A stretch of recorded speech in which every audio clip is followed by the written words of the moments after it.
ঘটনায় চলে যায় সরাসরি। যেভাবে লিখেছেন ঠিক সেভাবে পড়ছি। লিখছেন, আমি শাহনেওয়াজ, আমার স্ত্রীর নাম সুরাইয়া। আমরা দুজনেই একটি প্রাইভেট ইউনিভার্সিটি থেকে মার্কেটিংয়ে MBA করেছি এবং আমি বিজনেস করি, আর আমি খুলনায় থাকি, তাই স্টুডিওতে এসে ঘটনাটা শেয়ার করতে পারছি না। আমি আমার স্ত্রীর দেখা স্বপ্ন নিয়ে একটি ঘটনা শেয়ার করেছিলাম।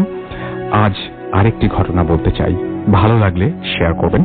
এটিও আমার স্ত্রীর দেখা একটি স্বপ্ন নিয়ে। আমার স্ত্রী একটু কিছু ঝামেলা আছে তার, সেটা তিনি উল্লেখ করেছেন এবং তিনি বলেছেন যে আমাদের ফ্যামিলিতে বড় কিছু ঘটবার আগে বা কারো মৃত্যুর আগে আমার স্ত্রী তা নিয়ে স্বপ্ন দেখেন, পরে ঠিক সেরকম ঘটে বা কেউ মারা যায়। এই ঘটনার শুরু 2013 সালের জুন মাসে কোনো এক শুক্রবারে। আমরা খুলনার পাশে বাগেরহাটে একটা বিখ্যাত মাজারে যাই এবং মাজারটার নাম বলা ঠিক হবে না, এই জন্য আমি বলছি না। মাজার জিয়ারত শেষে আমরা বাইরের দোকান থেকে হাতে পরবার দুটি লাল সুতা কিনি। কোনো ধর্মবিশ্বাস থেকে নয়, এমনি একটা জাস্ট হাতে পরার জন্য কিনি। জুমার নামাজ আদায় করার পর মাজার থেকে বাইকে করে ফেরার পর পথে আমার বড় একটা দুর্ঘটনা থেকে আমি বেঁচে যাই। একটা কালো কুকুর বাইকের সামনে এসে পড়ায় প্রায় অ্যাক্সিডেন্ট হতে হয়নি। তো বাসায় ফেরার 2 দিন পর আমার স্ত্রী সুরাইয়া বলে যে সে রাতে অদ্ভুত সব স্বপ্ন দেখছে। আমি তাকে বাজে চিন্তা না করতে বলে সুতাটা খুলে রাখতে বলি। এর কিছুদিন পর আমি জরুরি কাজে 2 দিন বাসার বাইরে ছিলাম। বাসায় শুধু আমার স্ত্রী ও আমার মেয়ে, এ দুজনই ছিল। তো সেদিনও শুক্রবার ছিল। আমরা মাজার থেকে আসার ঠিক 1 সপ্তাহ পর আমার স্ত্রী রাতে একা ঘুমাতে যায়। কি মনে করে সেদিনও সে মাজার থেকে কেনা লাল সুতাটা হাতে পড়েছিল।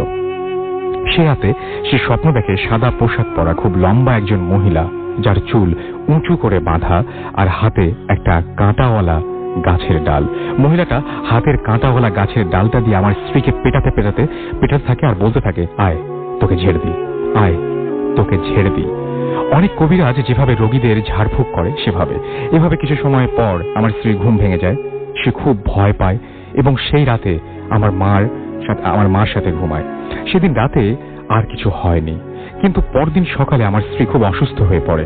আর সব থেকে অবাক করা ব্যাপার, তার সমস্ত শরীরে আঘাতের দাগ, যেন কেউ তাকে লাঠি দিয়ে মেরেছে। স্বপ্নে দেখা মহিলাটি তাকে কাঁটাওয়ালা গাছের ডাল দিয়ে আঘাত করেছিল, ঠিক সেরকম দাগ সারা শরীরে। জরুরি ফোন পেয়ে আমি বাসায় ব্যাক করি। বেশ কয়েকদিন জ্বর ও অসুস্থ থাকার পর আমার স্ত্রী সুস্থ হয় আর শরীরের দাগগুলোও চলে যায়। ব্যাপার কি বোঝার জন্য আমার স্ত্রীর হাতে লাল সুতাটা খুলে নিয়ে আমি কিছুদিন পড়ি এবং আমার বন্ধুদের পড়তে দেই, কিন্তু আমাদের কারো সাথে এমন কিছু হয়নি বা আমরা কোনো খারাপ স্বপ্ন দেখিনি। তো আমরা মাজার থেকে কেনা 2টা সুতো খুব যত্ন করে রেখে দিই, কিন্তু কিভাবে যেন কিছুদিন পর সেটা হারিয়ে যায়। এই ছিল ঘটনা। এরপর তিনি লিখেছেন, শাহনেওয়াজ জামান ও সুরাইয়া, তাদের বাসা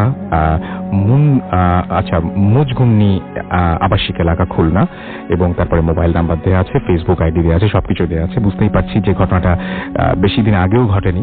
আপনাকে অনেক ধন্যবাদ আবারও আমাদের সাথে ইমেল করে আপনাদের ঘটনাগুলো শেয়ার করার জন্য, এবং ভবিষ্যতে আপনারা এরকম আপনাদের এই চেষ্টা বা আপনাদের এই সহযোগিতা অব্যাহত রাখবেন সেটা আশা করব। আমি দেখতে পাচ্ছি অনেকে এর মধ্যে।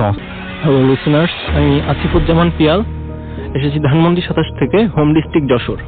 ওকে, আপনি বলছেন যে ছোটবেলা থেকেই আপনার সাথে নানান ধরনের সমস্যা হতো এবং আপনি বলছেন যে ছোটবেলা থেকে আপনাকে পরীরা নিয়ে যাওয়ার চেষ্টা করতো, ব্যাপারটা কি একটু আমাকে বলবেন? ভাইয়া, আসলে ব্যাপারটা এরকম ছিল যে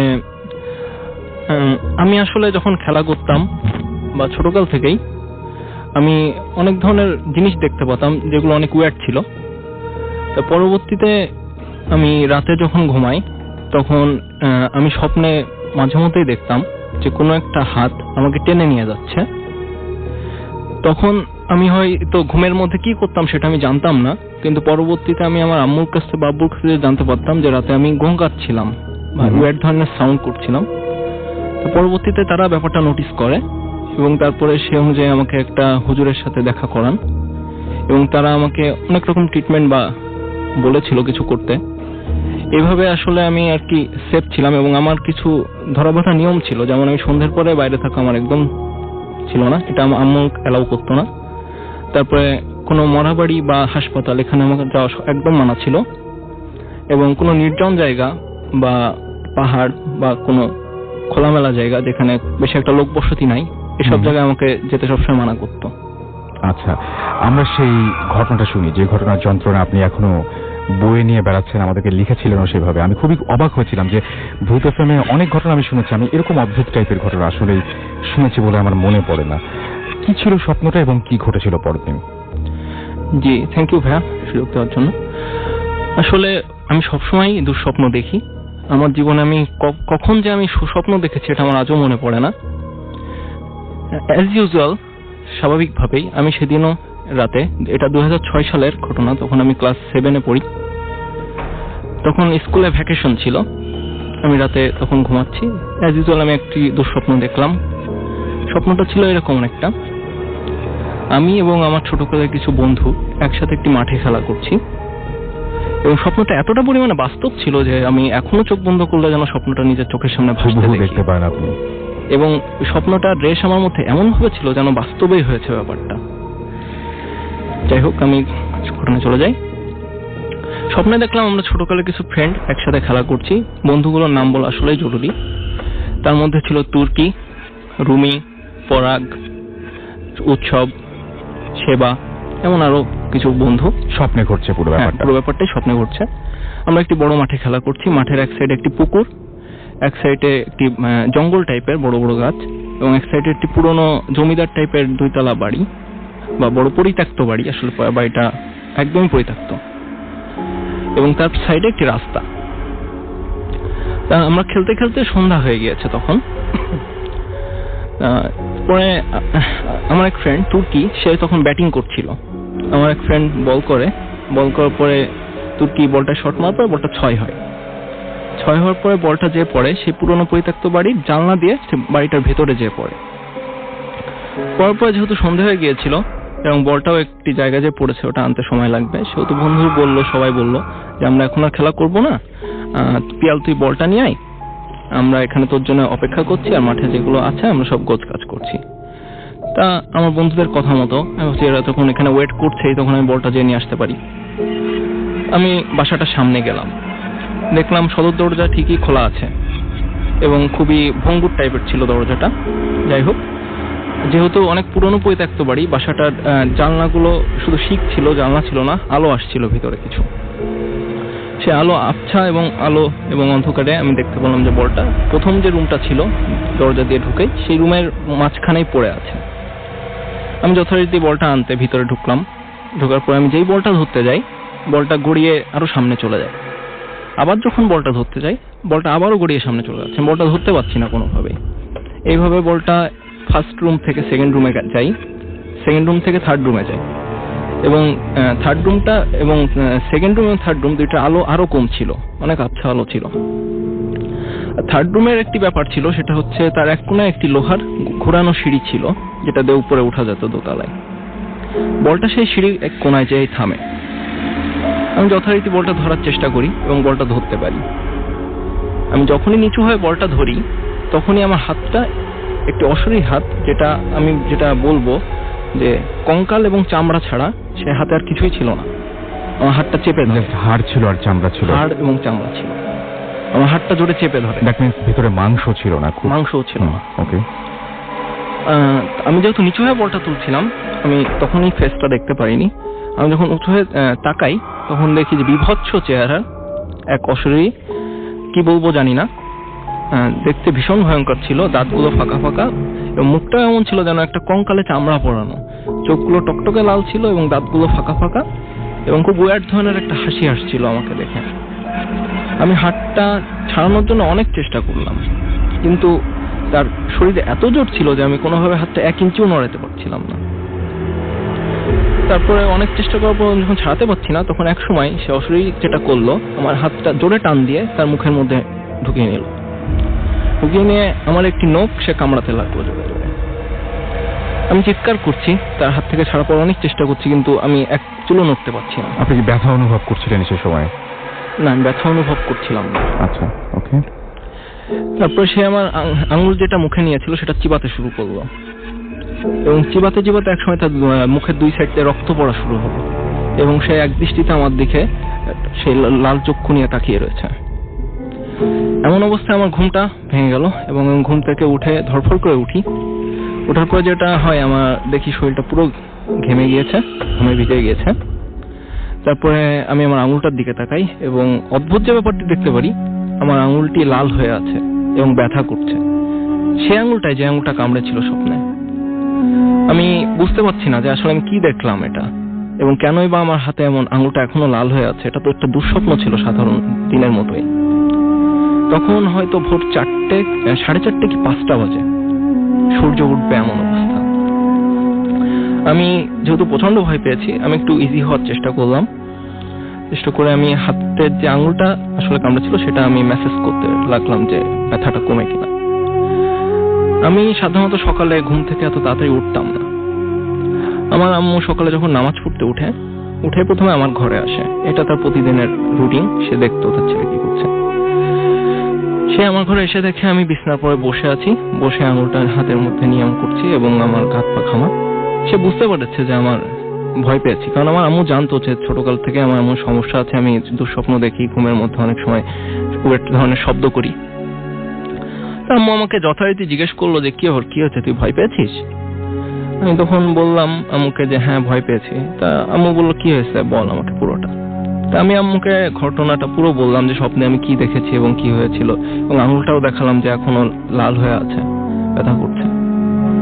তা আম্মু যেটা আমাকে বললো, সে আসলে আমাকে অভয় দেওয়ার জন্যই বলেছিল যে না, একটা দুঃস্বপ্ন, এটা কোনো ব্যাপার না, তুই ভয় পাস না, এখানে থাক, সমস্যা নেই, তুই ঘুমা, আমি তোর পাশে বসে আছি। আমি একটু ঘুমানোর চেষ্টা করলাম এবং আমার আম্মু তখন আমার মাথায় হাত বুলিয়ে দিচ্ছিল এবং আমি ঘুমালাম। ঘুমিয়ে আমি ঘুম থেকে উঠলাম সকাল 10টার দিকে। উঠে যথারীতি নাস্তা করলাম, ফ্রেশ হলাম। আমি বসে বসে টিভি দেখছি আমাদের টিভির রুমে। তখন সকাল 11টার দিকে আমার সেই বন্ধু তুর্কি যে ছিল, সে আমার বাসায় বেড়াতে আসে। কারণ তুর্কি আর আমার বাসা পাশাপাশি ছিল এবং আমরা খুব ক্লোজ ছিলাম ছোটকাল থেকে, এখনো আছি। তো আমার বাসায় যথারীতি বেড়াতে আসে এবং বেড়াতে আসার পরে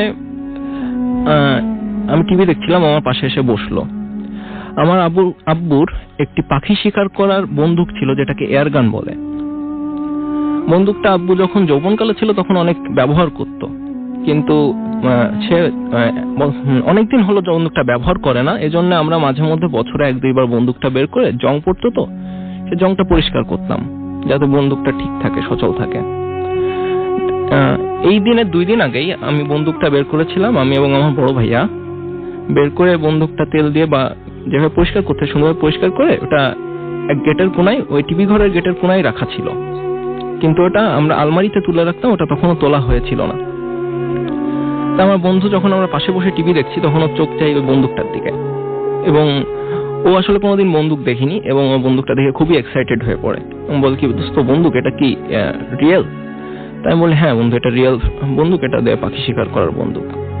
তাও বন্দুকটা দেখে, আমি ওকে দেখাই, ঘুরে ফিরে ভালোভাবে দেখে। তারপরে আমার কাছে আবদার করে বসে যে চলো বন্ধু একটু বন্দুকটা চালিয়ে দেখি। তো আমি ভাবলাম যে হ্যাঁ, বন্দুকটা পরিষ্কার করা হলো কিন্তু এখনো চালিয়ে দেখা হলো না, ঠিক আছে কিনা, চালায় দেখাই যায়। তা আমি বললাম ঠিক আছে চল ছাদে যাই, ছাদে যায় কিছু কাক বা যদি পাখি পাই আমরা সেগুলো মারি। তা ও বললো ঠিক আছে চল। তা আমি গুলি বা বন্দুক 2টা নিয়ে ছাদে যাচ্ছি। আম্মু অনেক মানা করলো যে তুই যাস না, এখন কেবল উঠলি ঘুম থেকে, একটু এখন যাস না। অনেক মানার পরেও আমি শুনিনি, না শুনেই ছাদে গিয়েছিলাম। সাথে আমার বড় ভাইও গিয়েছিল। যাওয়ার পরে আমরা অনেকক্ষণ ধরে পাখি বা কাক কিছু একটা শিকার করার চেষ্টা করছিলাম। তো হঠাৎ একটা কাকের গায়ে গুলি লাগে। লাগার পরে কাকটা নিচে পড়ে যায়। মরেছিল কিনা আমি সঠিক এখনো বলতে পারবো না। নিচে পড়ে যাওয়ার পরে আশেপাশে যত কাক ছিল সব আমাদের মাথার পরে এসে জড়ো হয় এবং গোল গোল ভাবে ঘুরতে থাকে এবং প্রচুর চেঁচামেচি করতে থাকে। একদম পুরো আকাশটা পুরো ঘন হয়ে গেছে আপনার কাকে। তো এই সময় আমরা খুবই এক্সাইটেড হয়ে পড়ি, দেখছি এতগুলো কাক, আগে দেখছিলাম না কিছুই। তখন আমরা বন্দুকে খুব দ্রুত গুলি লোড করি এবং ফায়ার করি। এভাবে 4-5 রাউন্ড 6-7 রাউন্ড ফায়ার করার পরে এক দুর্ঘটনাবশত বা ভুলবশত একটি গুলি ঠিক মতো লোড করা হয় না বন্দুকে। সেটা যখন ফায়ার করা হয়, সেটা হচ্ছে যেখানে গুলিটা লোড করা হয়েছিল সেখানে গুলিটা আটকে যায়। তারপরে হচ্ছে এয়ারগানের একটা ব্যাপার আছে যে ঘাড় ভাঙা যায়, এটা একটা নলমতো টান দিলে একটা পিস্টন পিছনে চলে আসে এবং ভিতরে গুলি লোড করার জায়গাটা থাকে। তা ওই জায়গাটায় গুলিটা যে আটকে গিয়েছিল যেহেতু, তা আমার ভাইয়া বললো যে ঠিক আছে গুলিটা যখন আটকে গেছে তুই একটু ওয়েট কর, আমি নিচে থেকে স্ক্রুড্রাইভার প্লাস যা আছে কিছু নিয়ে আসি, তারপর বের করার ট্রাই করা যাবে। তাই ভাবলাম ভাইয়া আনতে থাকুক, আমি ততক্ষণ একটু নিজে নিজে ট্রাই করি। তা আমি করলাম কি, আমার আঙুলটা ওই ব্যারেলের মধ্যে যেখানে গুলিটা দিতে হয় ওখানের মধ্যে দিয়ে আমি খুঁচিয়ে খুঁচিয়ে গুলিটা বের করার চেষ্টা করছিলাম নখ দিয়ে। এমন চেষ্টা করতে করতে হঠাৎ আমার ফ্রেন্ড যে ছিল তুর্কি, ও আসলে তো বন্দুক সম্পর্কে তার কোনো আইডিয়া ছিল না, যেহেতু সে প্রথম দেখছে, সে জানতো না আসলে কি হয় বা কখন বন্দুকে কি প্রেস করলে কি হয়। সে ভুলবশত টিকারটি চিপে দেয়। চিপে দিলে যে এই জিনিসটা গুলিতে আঘাত করে, গুলিটা বের করে দেয়, সে পিস্টনটা আমার আঙুলে এসে আঘাত করে এবং আঙুলটা 2 ভাগ হয়ে যায় ওখানে। এবং তখন যেহেতু একবারে আঙুলটা কেটে গিয়েছিল, একদম পুরো আঙুলটা সাদা হয়ে গিয়েছিল, কোনো রক্তও ছিল না, আমি কোনো ব্যথাও অনুভব করছিলাম না। আমি ওকে জাস্ট বলছিলাম যে তুই ওই পিস্টনটা ধরে টান দে, যাতে আমি দেখতে পারি যে আমার আঙুলটা আছে কিনা। তখন ও তাড়াহুড়ো করে বুঝতেছে না, হ্যাঁ আমি তো তখনও ব্যথা অনুভব করতেছি না, সাদা পুরো জায়গাটা হয়ে গেছে আঙুলটা। তা আমি ওকে বুঝাই দেওয়ার পরে টান দিল, দেখি ভিতরে আঙুলটা পড়ে আছে। তা আমি আঙুলটা চেপে ধরে কোনো মতে নিচে গেলাম সিঁড়ি দিয়ে, যার পরে আমি অজ্ঞান হয়ে গিয়েছিলাম, ফেন্ট হয়ে গিয়েছিলাম। যার পরে আমাকে হাসপাতালে অ্যাডমিট করা হয় এবং ওই আঙুলের কাটা অংশটাও সঙ্গে নিয়ে যাওয়া হয়েছিল। পরে ওটা সার্জারি করে বা অপারেশন করে আমার আঙুলের সাথে জোড়া দেওয়ার চেষ্টা করা হয়েছিল, কিন্তু ওটাতে পচন ধরে গিয়েছিল। কারণ ডাক্তার বলেছিল যে ওটা যেহেতু একদম পুরোপুরি কেটে পড়ে গিয়েছিল, কোনো নার্ভের সংযোগ ছিল না, সেহেতু ওটা লাগবে না। এবং ওটা যদি আমি লাগানোর চেষ্টা করি বা সেলাই দিয়ে লাগানোর চেষ্টা করি, সেক্ষেত্রে ওখানে আমার আঙুলটা পুরোটাই হয়তো পচন ধরে যেতে পারে এবং আরো বেশি কাটা লাগতে পারে। এখানে অদ্ভুত যে ব্যাপারটা ছিল সেটা হচ্ছে, আমি স্বপ্নে দেখেছিলাম তুর্কি বলটা মেরেছিল 6, এবং যে আঙুলটা ওই অশরীরী বা যাই বলি না কেন ওই জিনিসটা কামড়েছিল, তখন খাচ্ছিল, সে আঙুলে যতটুকু সে খেতে পেরেছিল সে ততটুকুই কাটা গেছে এবং ওই আঙুলটাই কাটা গেছে এবং টিকারটাও প্রেস করেছিল তুর্কি। অদ্ভুত ব্যাপার, অদ্ভুত ব্যাপার। আমরা এই ছবিটা আপনারা ফেসবুকে গেলে দেখতে পাবেন, www.facebook.com/radiofurti। এবং আমি মনে হয়েছিল আমার যে ঘটনাটা শুনতে খুব সাধারণ লাগে এবং আমার মনে হয় কিন্তু পুরো ব্যাপারটা যখন চিন্তা করা হয়, আমার মনে হয় যে এরপর থেকে কেউ দুঃস্বপ্ন দেখতে স্বপ্ন দেখতেই ভয় পাবেন। আসলে যে স্বপ্নে এরকম স্বপ্ন যদি কেউ দেখেন, আসলে অনেক সময় আমরা স্বপ্নে অনেক কিছু দেখি এবং কেমন হয় না যে জাস্ট উড়িয়ে দেই যে না, স্বপ্ন তো স্বপ্নই। বাট এরকম ঘটনা যদি ঘটে এবং সেই আঙুলটা এখন আমরা দেখতে পাচ্ছি এবং আমরা সেই ছবিটাও আপনাদেরকে দেখাচ্ছি, আমরা দেখতে পাচ্ছি সেটা। এবং অনেকে বলেন যে না, এগুলো সব ভুয়া, এই সমস্ত সব সত্যি না, এই সমস্ত। আমি আজকে আপনাদেরকে পুরো দেখিয়ে দিলাম জিনিসটা, আপনারা নিশ্চয়ই সেটা দেখতে পাচ্ছেন। এবং উনি ইমেইলেও ঠিক এইভাবেই লিখেছিলেন এবং এখনো পর্যন্ত আমরা দেখতে পাচ্ছি সেই আঙুলটা, যে ক্ষতটা তিনি এখনো নিয়ে বেড়াচ্ছেন এবং স্বপ্নে দেখেছিলেন যে জিনিসটা, যেটা অতটা পাত্তা দেন। আপনি তো সকালের পরে ওই জিনিসটা নিয়ে আর মাথায় ঘামান নাই না? সকালে আমি যখন আম্মু আমাকে ঘুম পাড়িয়ে দিয়ে গেল, তারপর ওঠার পরতে আমার মাথা ঘামায়, কারণ এটা অ্যাজ ইউজুয়াল ব্যাপার ছিল। এবং অদ্ভুত ব্যাপার, আপনি বলছিলেন যে আমি আপনাকে কিন্তু একটা জিনিস জিজ্ঞেস করেছিলাম, পরে আমি দেখলাম অদ্ভুতভাবে ওইটাও মিলে গেল। আপনি স্বপ্নেও কিন্তু কোনো ব্যথা অনুভব করেননি, কোনো কিছু ব্যথা কোনো কিছু বুঝতেই পারেননি। এবং খুব অদ্ভুত ব্যাপার যে স্বপ্নে ঠিক যেটুকু চাবিয়ে খেয়েছিল, যেটা দেখেছিল যে সেই অশরীরটা, বাস্তবেও ঠিক ততটুকুই কাটা গেছে সেই আঙুলটা। এবং এটা আপনারা ফেসবুকে গেলে দেখতে পাবেন। একটা অদ্ভুত টাইপের ঘটনা। এরপরে আর কোনো কথা চলে না, আমরা জাস্ট একটা ব্রেক নিব, ব্রেকের পরে আবারও ফিরে আসবো। আপনাদের কমেন্টগুলো দেখবো ফেসবুকে, আপনারা কি করছেন, কি জানাচ্ছেন আমাদেরকে, এবং আমরা সেটা নিয়ে একটু আলোচনা করব। একের পর এক এরকম চমক আসতে থাকবে, সুতরাং আমাদের সাথে থাকুন। এবং আমাদেরকে SMS করতে হলে মোবাইলের মেসেজ অপশনে গিয়ে টাইপ করুন ফুর্তি, FORTI ফুর্তি, স্পেস দিয়ে লিখুন আপনার নাম, স্পেস দিয়ে আপনার মেসেজ পাঠিয়ে দিন 9840 নাম্বারে। যদি আমাদের ইমেইল করতে চান তাহলে আমাদের ইমেল অ্যাড্রেস হচ্ছে bhutfm@radiofurti.fm, which is BHWTFM@radioforti.fm। আপনার নাম, ঠিকানা এবং ফোন নাম্বার সহ আপনার জীবনে ঘটে যাওয়া সেরা ঘটনাগুলো পাঠিয়ে দিন আমাদের কাছে। আর যদি আপনি দেশের বাইরে থাকেন তাহলে সরাসরি ঘটনাটি রেকর্ড করে সেই অডিও ক্লিপটি পাঠিয়ে দিন আমাদের কাছে। আর ফেসবুকে যদি কমেন্ট করতে চান বা ফেসবুকে আমাদের যে পোস্টার রয়েছে সেখানে যদি লাইক দিয়ে কমেন্ট করতে চান, আপনারা মতামত জানাতে চান, তাহলে চলে যান www.facebook.com/radiofurti। চলে যাচ্ছে একটা ছোট্ট ব্রেকে, আমাদের সাথে থাকুন। স্টে টিউনড টু রেডিও ফুর্তি এন্ড ডোন্ট স্টপ ফুর্তি। Furti, Bhoot FM. The night comes alive with Gramophone.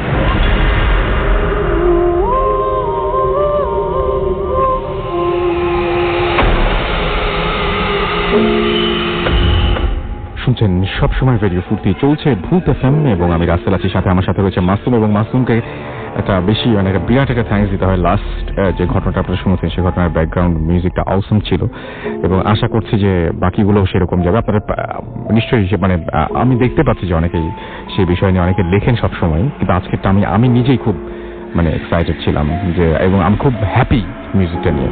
Anyways, আমি দেখতে পাচ্ছি যে এখানে তৌহিদ ধ্রুব ফেসবুকে লিখেছেন আমাদেরকে, এছাড়াও কালো বক আমাদের লিখেছেন তিনি রেডি। আমি তো আগের পোস্টগুলো বেশি আগে পড়ছি, আগের যে কমেন্টগুলো সেগুলো আগে পড়ছি আর কি।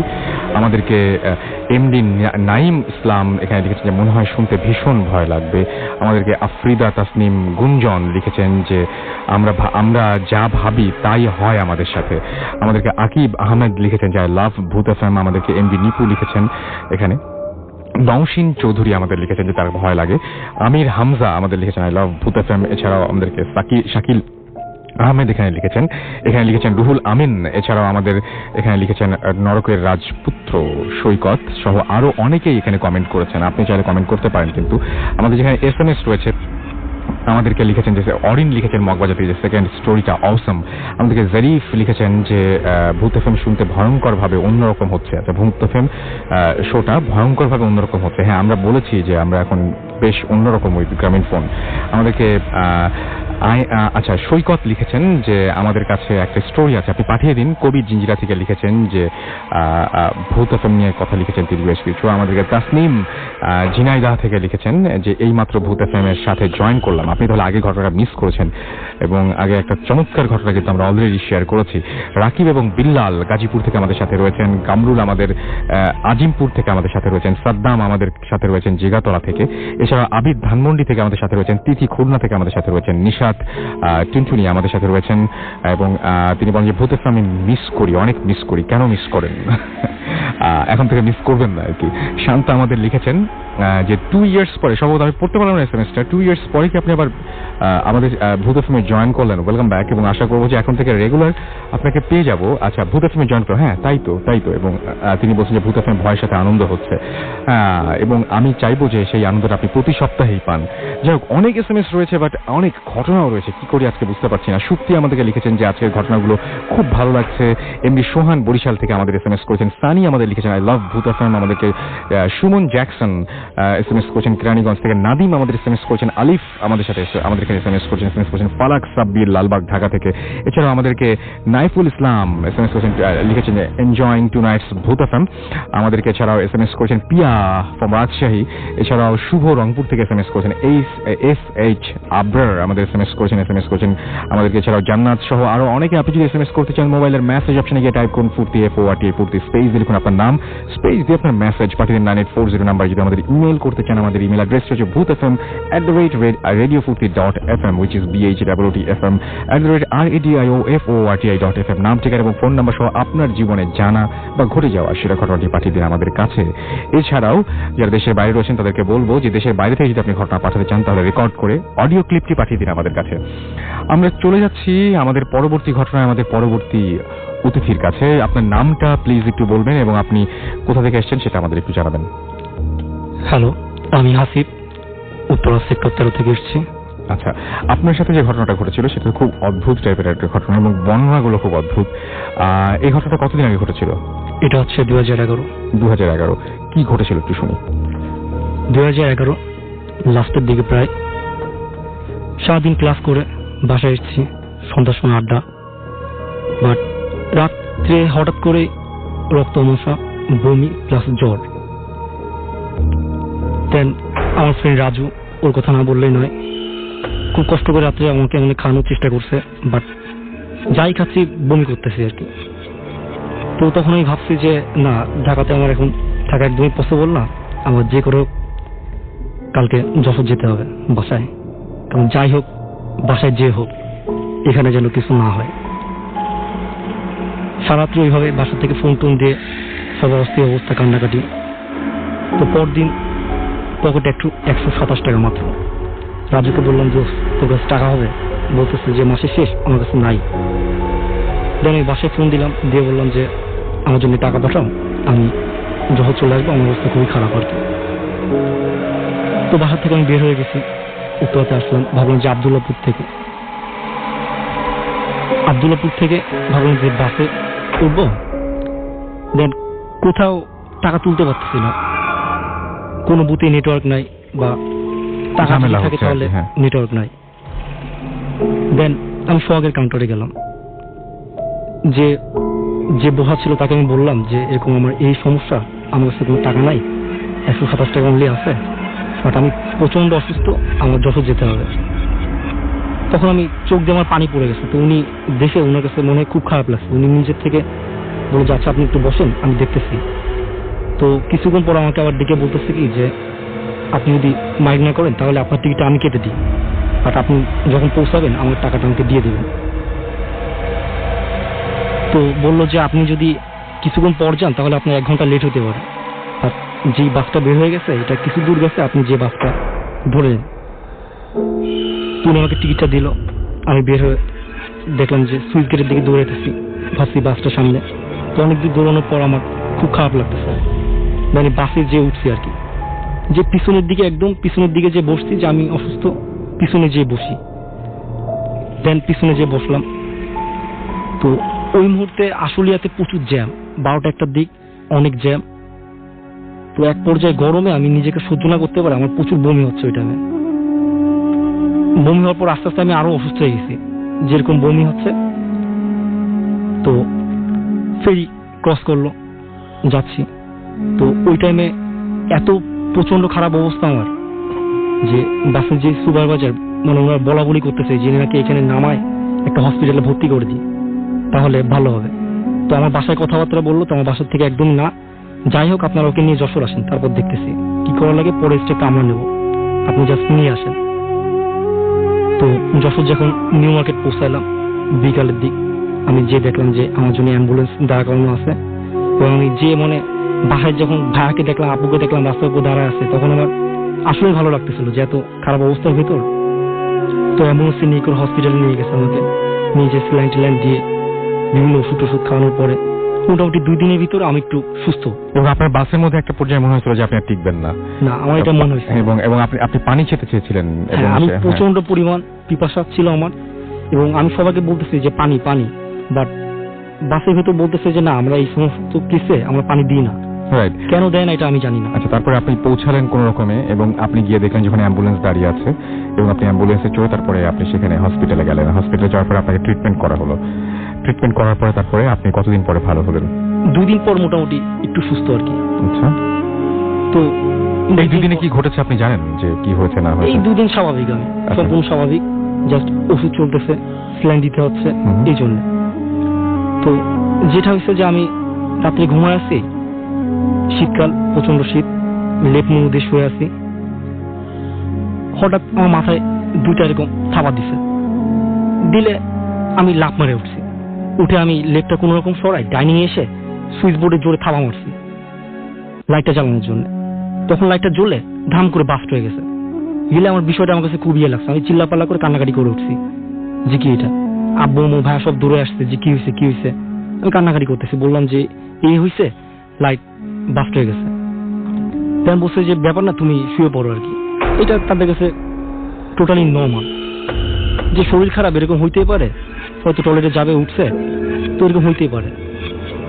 2 দিন পর আবার যেটা হলো যে আমি ওয়াশরুমে গেছি, যাওয়ার পর হঠাৎ করে ভেন্টিলেটার দিকে তাকাইছি, তাকানোর পরে দেখি যে জল জলে 2টা চোখ আমার দিকে তাকায় আছে।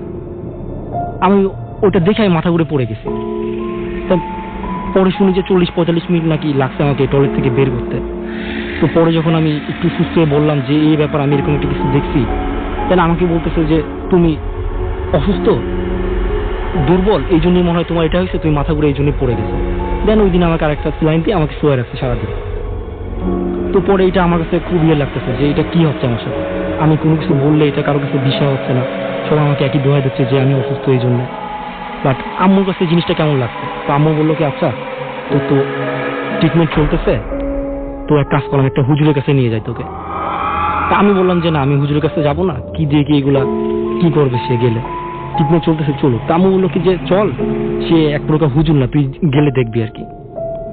দেন আমি গেলাম আম্মুর সাথে, 12টা 1টার দিকে গেলাম। তো যে দেখি উনি কি দাঁড়ায় আছে, একটা জিন্সের প্যান্ট পরা, একটা পোলো শার্ট পরা দাঁড়ায় আছে। তো ওই আম্মুর ডেকে বললো এই ব্যাপার। খুব নরমাল, তার মানে একটা হ্যাঁ, একটা নরমাল একটা মানুষ। রাইট। তো এটা আমার আমার কেমন লাগতেছে। আমি বললাম যে ইনি একটা হুজুর কিভাবে হয়। তা আমি ওনাকে বললাম যে ভাই আপনার নাম কি? ইয়াং। আমি বললাম যে ভাই আপনার নাম কি? তো বলছে যে আমার নাম রবিউল ইসলাম। তো আমি বললাম যে তো আপনি মানে কি এখন কি দেখবেন আর কি, ঠিক আছে? তো উনি বলতেছে যে তুমি একটা কাগজ বের করলো অনেক বড়, ওইখানে বিভিন্ন রেখা টেখা আঁকানো আছে, অনেকটা ওই রাশিফল যেরকম হয় বড় করে চক্রাকার কিছু একটা চক্রাকার এরকম রাখা আছে। উনি একটা বের করলো, ক্যালেন্ডারে অপর পাতা কলম দিয়ে পেন্সিল দিয়ে এরকম দাগানো আর কি। তো উনি আমাকে বললো যে তোমার হাতটা রাখো এখানে। আমি ওর উপরে হাতটা রাখলাম মাঝখানে। দেন উনি হাতের ভিতরে একটা তাবিজ দিল, সাদা কালার একটা তাবিজ। উনি বললো যে এই আঙ্গুলটা দিয়ে চেপে রাখো তাবিজটা এবং হাতটা রাখো। এবং উনি মাঝখান থেকে 3টা রেখা টানছে। বামের দিকে যে রেখাটা ওটা যখন টানছে তখন বলছে কি যদি মানুষ ক্ষতি করে থাকে তাহলে হাতটা এইদিকে যাবে। আর সোজাসুজি একটা রেখা কাটছে, বলতেছে যদি মানুষ জিন উভয় ক্ষতি করে থাকে, যদি জিন ক্ষতি করে থাকে তাহলে হাতটা সোজা যাবে। আর ডান সাইডে আরেকটা রেখা কাটছে, এটা বলতেছে যদি মানুষ আর জিন উভয় ক্ষতি করে থাকে তাহলে এই হাতটা এদিকে যাবে। তা আমি বললাম যে আপনি কি ফাজলাম করতেছেন আমার সাথে, যে হাত এভাবে দিয়ে কি যাবে, ঠিক আছে? আর আপনি কেন বা এটা করতেছেন, এটা কি দিয়ে কি হবে আর কি। তো উনি বললো যে আচ্ছা তুমি জাস্ট হাত রাখো, সমস্যা নাই, তুমি হাত রাখো। তুমি আমার হাতটা রেখে ওর উপরে কি একটা চূড়া পড়লো, ওর হাতে একটা ফু দিল। দেওয়ার পর মনে হয় 15 থেকে 20 সেকেন্ড পর মনে হচ্ছে আমার আস্তে আস্তে হাত সামনের থেকে পুরোটা অবশ হয়ে যাচ্ছে, হাতে শক্তি পাচ্ছে না সম্পূর্ণ। কিছুক্ষণ পর হাতটা একটা লাফ দিয়ে যে ডান দিকে যা পড়লো। আপনার নিজের কন্ট্রোল ছিল না? আমার কোনো কন্ট্রোল নেই, হাতের উপরে আমার কোনো কন্ট্রোল নেই। আচ্ছা, এরকম পড়লে আমি হেসে দিছি আর কি, যেটা কি হলো আর কি, যে নিজের এক্সপিরিয়েন্স এরকম হাত যে করতেছে এটা আমার কাছে টোটালি একদম মানে কেমন লাগতেছে যে কি করে সম্ভব এটা। উনি আমি তাবিজটা রেখে দিলাম, দিয়ে হাতটা সোজা করলাম, 5-6 মিনিট লাগছে আমার স্বাভাবিক হইতে। তো উনি বললো যে আচ্ছা তুমি আর এক কাজ করো, আমার হাতে ভিতরে আরেকটা তাবিজ দিল, দিয়ে বললো কি যে হাতে 2 আঙ্গুলে একটা তেল লাগাই দিল। কিসে? বলছে তুমি দেখো যে তুমি কারোর ছবি দেখতে পাও কিনা, তোমার আঙ্গুলে কারো ছবি ভেসে ওঠে কিনা, তুমি দেখো আর কি, কে ক্ষতি করছে বা কি। তো আমি অনেকক্ষণ তাকায় আছি, আমি কিছু দেখতেছি না, বাট হালকা হালকা কি দেখতেছি। বাট এটা আমি ওকে বললাম যে আমি কিছু ওকে দেখতে পাচ্ছি, বাট এটা স্পষ্ট না আর কি। তা বলছে আচ্ছা ঠিক আছে তুমি রাখো, সমস্যা নেই। তো আমাকে উনি বাইরে নিয়ে যায়, উনি আমার সাথে কিছু কথাবার্তা বলতে বলতে বললো কি আচ্ছা এক কাজ করো, তুমি চা খাও, 1 কাপ চা খাও, আমি একটু কাকির সাথে কথা বলি, ঠিক আছে? তো আমি চা খাচ্ছি, দেন আম্মুর সাথে তার কথাবার্তা হয়েছে। দেন আমি বাসায় ফিরে আসছি, 2 দিন পর আমি সুস্থ। তো সুস্থ হওয়ার পরে আমি আম্মুকে জিজ্ঞাসা করতেছি যে আমি সুস্থ হয়ে গেলাম, বাট কি হয়েছে, মানে রবিউল ভাই তোমাকে কি কি বলছে বা কি হয়েছে এটা তুমি আমাকে বলো আর কি, সমস্ত বিষয়টা কেমন লাগতেছে আমার জানা উচিত, যে হঠাৎ করে এত অসুস্থ ছিলাম এখন কি করে সুস্থ হয়েছি।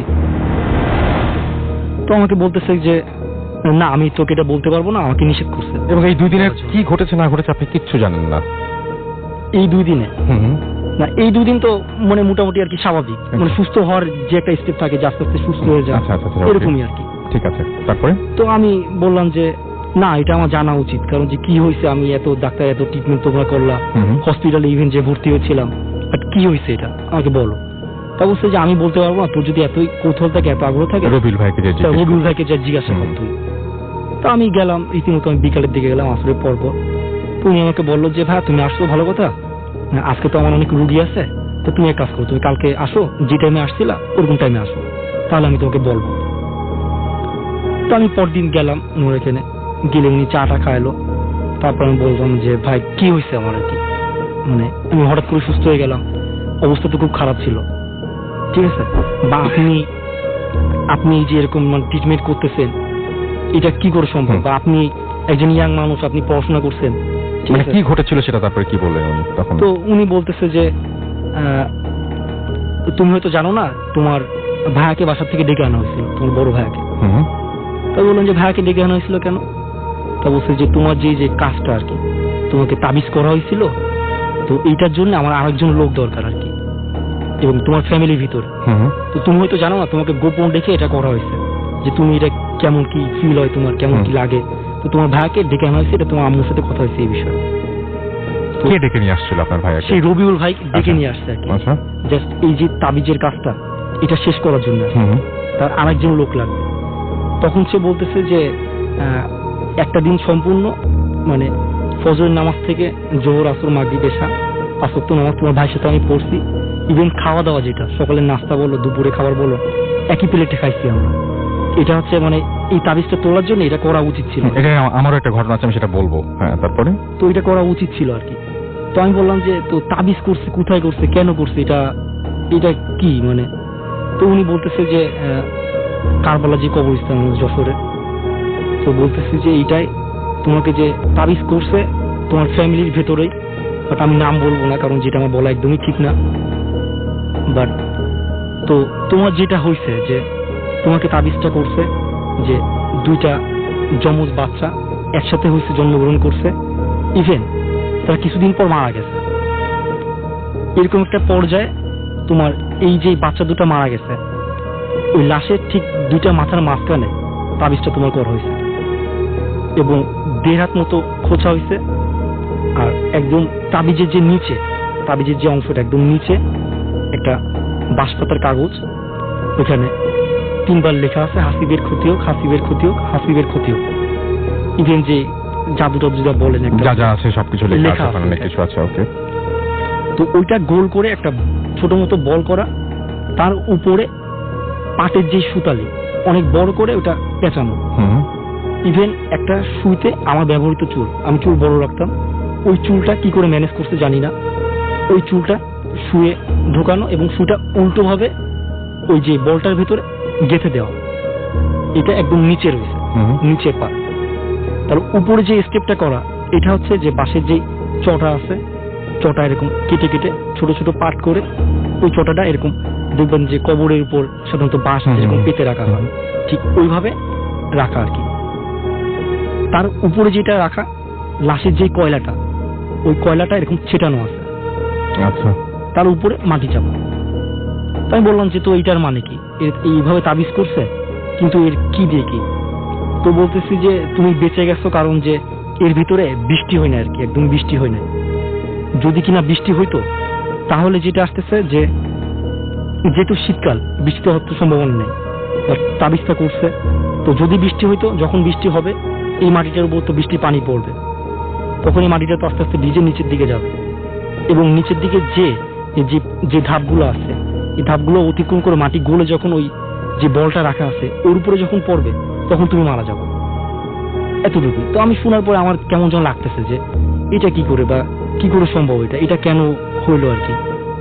তো ওনার সাথে এই নিয়ে অনেক কথাবার্তা হইলো, এইটাই আর কি। বাট আমি তারপর থেকে মানে শারীরিকভাবে অনেক দুর্বল হয়ে গেছি এবং এই জিনিসগুলো যখন কল্পনা করি তখন নিজের কাছে আরো অনেক খারাপ লাগে যে এটা মানে যেই করুক এই কাজটা কিভাবে করলো এটা ঠিক না, একদমই ঠিক না। যে মানুষের ক্ষতি করা এই জিনিসগুলো একদমই ঠিক না আর কি। এখন আপনি সুস্থ আছেন? এখন স্বাভাবিক। ওই ঘটনার পরে কোনো সমস্যা হয়নি এবং 2 দিনের মধ্যে সবকিছু ঠিক হয়ে গেছে। তারপরে যে সমস্যাগুলো হয়েছে পরে আর কি, আচ্ছা, ওই টাইম আর ওটা কোনো সমস্যা হয় না। আমি বলবো এই যে ট্রিটমেন্টের যে প্রসেসটা, সেই প্রসেসটা কি বা কেন কিভাবে ঘটেছিল সেটা এবং কেন এরকম ঘটনা বেশ কিছু আছে সেটা আমি বলবো, কিন্তু তার আগে আমাকে ছোট বিরতিতে যেতে হবে আমাদেরকে আরো একবার, এবং বিরতির পরে আমরা আবারও ফিরে আসবো। আপনাদের SMS, আপনাদের কমেন্ট সবকিছু নিয়েই আমরা ফিরে আসবো। আপনারা আমাদের সাথে থাকবেন সেটাই আশা করব এবং জাস্ট একটা ছোট্ট বিরতি, তারপরে ফিরে আসছি। Stay tuned to Radio Furti and don't stop the Furti.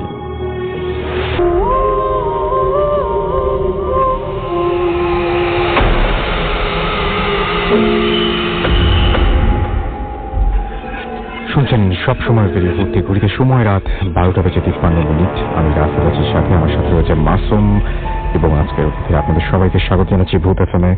এবং শুরুতে জানিয়ে দিই, যদি আমাদের SMS করতে চান তাহলে মোবাইলের মেসেজ অপশনে গিয়ে টাইপ করুন ফুর্তি, FORTI, ফুর্তি স্পেস দিয়ে লিখুন আপনার নাম, স্পেস দিয়ে আপনার মেসেজ পাঠিয়ে দেন 9840 নাম্বারে।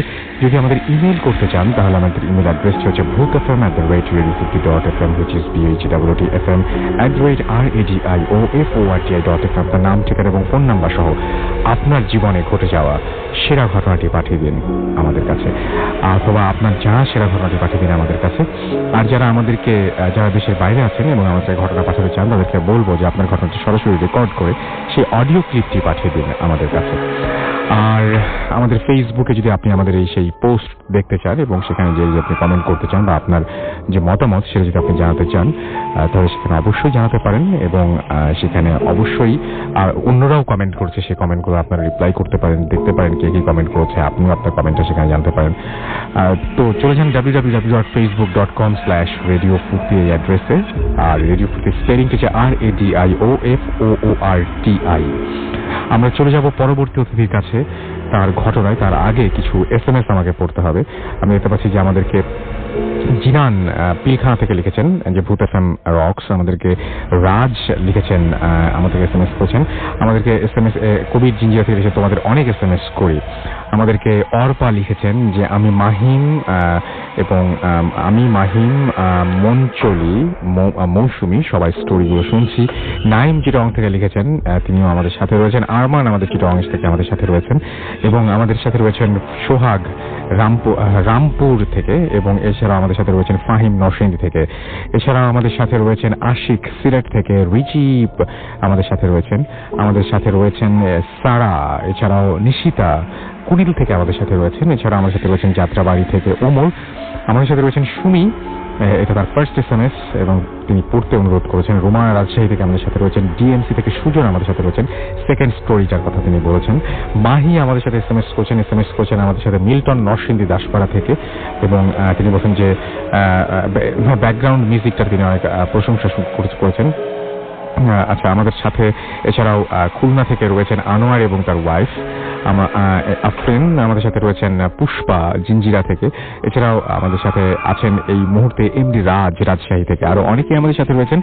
আমি একটু আগে যে ঘটনা শুনছিলাম, আমি বলছিলাম যে সেই ঘটনাটা একটা ট্রিটমেন্ট দিয়েছিল, যে বাসা থেকে তার ভাইকে ডেকে নিয়ে গিয়েছিল এবং তারা একসঙ্গে নামাজ পড়েছেন, একসঙ্গে খাওয়া দাওয়া করেছেন। আমার ঘটনাটা এরকম কিছু না। আমি একটা সময় বেশ ভয় পেতাম, এরকম আমার সবসময় একা ঘুমোতে বা বিভিন্ন সময় সমস্যা হতো। তো আমার একটা বন্ধুর মাধ্যমে আমি একজনের সাথে গিয়ে দেখা করেছিলাম। এই ঘটনাটা খুব অদ্ভুতভাবে মিলে গেল এবং তিনিও আমাকে এইটাই বলেছিলেন, কোনো ট্রিটমেন্ট করেননি বা কোনো কিছুই করেননি, জাস্ট ভয়টা আমার দূর হয়ে গিয়েছিল। কিন্তু তিনি একটা অদ্ভুত কাজ করেছিলেন, শুধুমাত্র বলেছিলেন, দুপুরবেলায় গিয়েছিলাম আমি, বলেছিলেন যে আপনি আজকে লাঞ্চটা আমার সাথে করেন। এবং তিনিও খুব সাধারণ একজন মানুষ, পড়াশোনা করছেন, কিছুদিন পর দেশের বাইরে চলে যাবেন, একদম নর্মাল একজন মানুষ। সেই মানুষটাই তিনিও আমাকে ওরকম দুপুরে খাওয়ার অফার দিয়েছিলেন এবং খাবারের পরিমাণ ছিল খুব অল্প। আমি বলেছিলাম যে আপনার নিজের জন্য রান্না করা খাবার এটা আমি আমার বন্ধু আছে, আমরা তিনজন কিভাবে খাবো। উনি বলেন শুরু করেন, হয়ে যাবে। এবং খাওয়ার শেষেও খাবার বেঁচে ছিল, জাস্ট কয়েক টুকরা মাংস সেটাও বেঁচে গিয়েছিল। খুব অদ্ভুত ব্যাপার যে আমি খাবার আগে মোটামুটি যেরকম দেখেছিলাম তার চেয়ে একটু কমেছে, বাট সবার খাওয়া হয়ে গিয়েছে। এবং তিনি বলছেন কি বলেছিলাম তো যে খাবারটা হবে সবার, এবং তাই হয়েছিল। এবং তিনি এটাও একটা মানে রিচুয়াল বলেন বা একটা মানে প্রসেস বলেন, যাই বলেন না কেন, এটা একটা রুল বলেন, এটা একটা রুল যে হ্যাঁ একসঙ্গে খেতে হবে। আমি জানি না যেটা কেন বা কিভাবে হয়, বাট এটা আমার ক্ষেত্রেও আমি এই জিনিসটা এক্সপেরিয়েন্স করেছিলাম। সেটা অন্য প্রসঙ্গ, বাট আজকে অনেকদিন পরে এই ঘটনা শুনে মনে হচ্ছে হ্যাঁ কোথায় যেন এই ঘটনার সাথে ওই ঘটনাটারও হালকা মিল রয়েছে। আমরা চলে যাচ্ছি আমাদের পরবর্তী অতিথির কাছে। ফেসবুকের কমেন্টগুলো একটু পরে পড়ছি। আপাতত আমাদের যে নেক্সট যে গেস্ট রয়েছেন তার সাথে পরিচয় করে দিই। আপনার নামটা প্লিজ একটু বলবেন। ধন্যবাদ রাসেল ভাই। আমার নাম মোহাম্মদ হুমায়ুন কবির আকাশ, আমি এসেছি শেরেবাংলা কৃষি বিশ্ববিদ্যালয় থেকে। ওকে, আমরা শুনি আপনার ঘটনা। আজকে আমি যে ঘটনাটা শেয়ার করব, এই ঘটনাটি আমার একজনের কাছ থেকে কালেক্ট করা। তো মেইনলি ঘটনাটা হচ্ছে বাগেরহাট জেলার মোল্লারহাট থানার। তো আমি যেভাবে ওনার কাছ থেকে শুনেছি সেভাবে শেয়ার করছি। মেইনলি দেখা যাচ্ছে যে গ্রামের ঘটনা। তো প্রায় আজ থেকে 2 থেকে 3 বছর আগের ঘটনা। তো গ্রামের দেখা যায় যে বাড়িগুলো প্রায় কাছাকাছি থাকে খুব। তো সেরকমই একটা বাড়িতে একটা বেবি জন্ম নেওয়ার পরে দেখা যাচ্ছে যে সে ছোটবেলা থেকেই তার দেখা যায় কিছু কিছু সমস্যা থেকে যায় যেগুলো অ্যাবনর্মালিটি শো করে। যেমন দেখা যাচ্ছে যে হঠাৎ ভর দুপুরবেলায় শিশুটা শুধুই অনেক জোরে চিৎকার করে কান্না করছে, অথবা দেখা যায় যে সে আত্মীয় স্বজনে কারো কোলে যাচ্ছে না, বা দেখা যাচ্ছে হঠাৎ সে আকাশের দিকে বা অন্য কোনো দিকে হয়তো সে দেখা যাচ্ছে তাকিয়ে আছে, কিংবা দেখা যাচ্ছে যে হাত নাড়ছে। তো এই ব্যাপারগুলো ছোটবেলা থেকেই খুব মানে সবাই, ওর যে বাবা মা ছিল তাদেরকে বেশ নাড়া দিত। এবং সবচেয়ে একটা ব্যাপার হচ্ছে যে প্রায় রাত্রেবেলা উঠেই সে কোনো কারণ ছাড়াই কান্নাকাটি শুরু করতো। তো তারপরে ওই যে বেবিটার আব্বু আম্মুর কাছে আব্বু আম্মু চিন্তা করলো যে এভাবে কেন করতেছে, তো এটা একটা সমাধানে আসা জরুরি। তো তারা গ্রামের সাধারণত হুজুর বা কবিরাজ যারা থাকেন, তো উনি তার কাছে তাকে একটা প্রথমের দিকে নিয়ে গেলেন। নিয়ে যাওয়ার পরে তো উনি যে রিচুয়াল বা কিছু যে ট্রিটমেন্ট গুলো থাকে ধর্মীয় যেগুলো, সেগুলো কিছু দিলেন, কিছু তাবিজ দিলেন এবং হাতে আংটি দিলেন এবং বললেন যে এইভাবে কিছু নিয়ম বলে দিলেন যে যাতে করে এগুলো পালন করে, তাহলে সমস্যাগুলো হবে না। তো তারপরে বাসা যখন নিয়ে আসে শিশুটাকে, তখন দেখে যে না, মোটামুটি আগের যেই ঘটনাগুলো ঘটতো সেগুলো কিছু কমে গেছে। তো নর্মাল ব্যাপার, সবাই মোটামুটি খুশি। তো এভাবেই চলতেছে। তারপর দেখা গেল যে কিছুদিন পর যখন শিশুটা একটু বড় হয়েছে, তো এভাবেই চলতে সবসময় তার গলায় তাবিজ থাকতো এবং মাজায় একটা বলে যে মাদুলি কালো রঙের, সেটা থাকতো, হাতে আংটি থাকতো। তো এভাবেই চলতেছিল।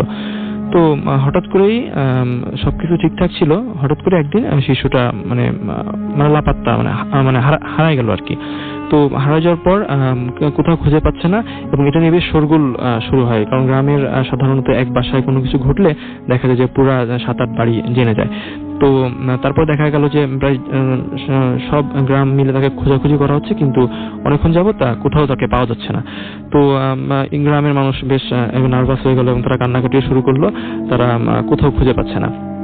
দেন যে শিশুটা যে মা ছিল, উনি পুনরায় সেই হুজুরের কাছে গেলেন যে হুজুর, আমার বাচ্চাকে তো খুঁজে পাওয়া যাচ্ছে না, তো আমি এখন কি করব?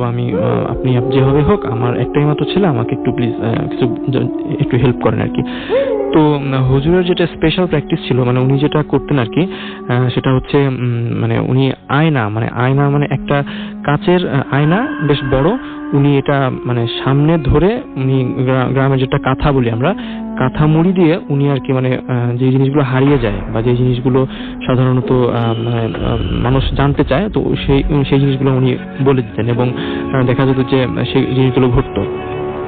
তো উনি বললেন যে আচ্ছা ঠিক আছে, তাহলে তুমি কালকে আসো, আমি তোমাকে জানাবো।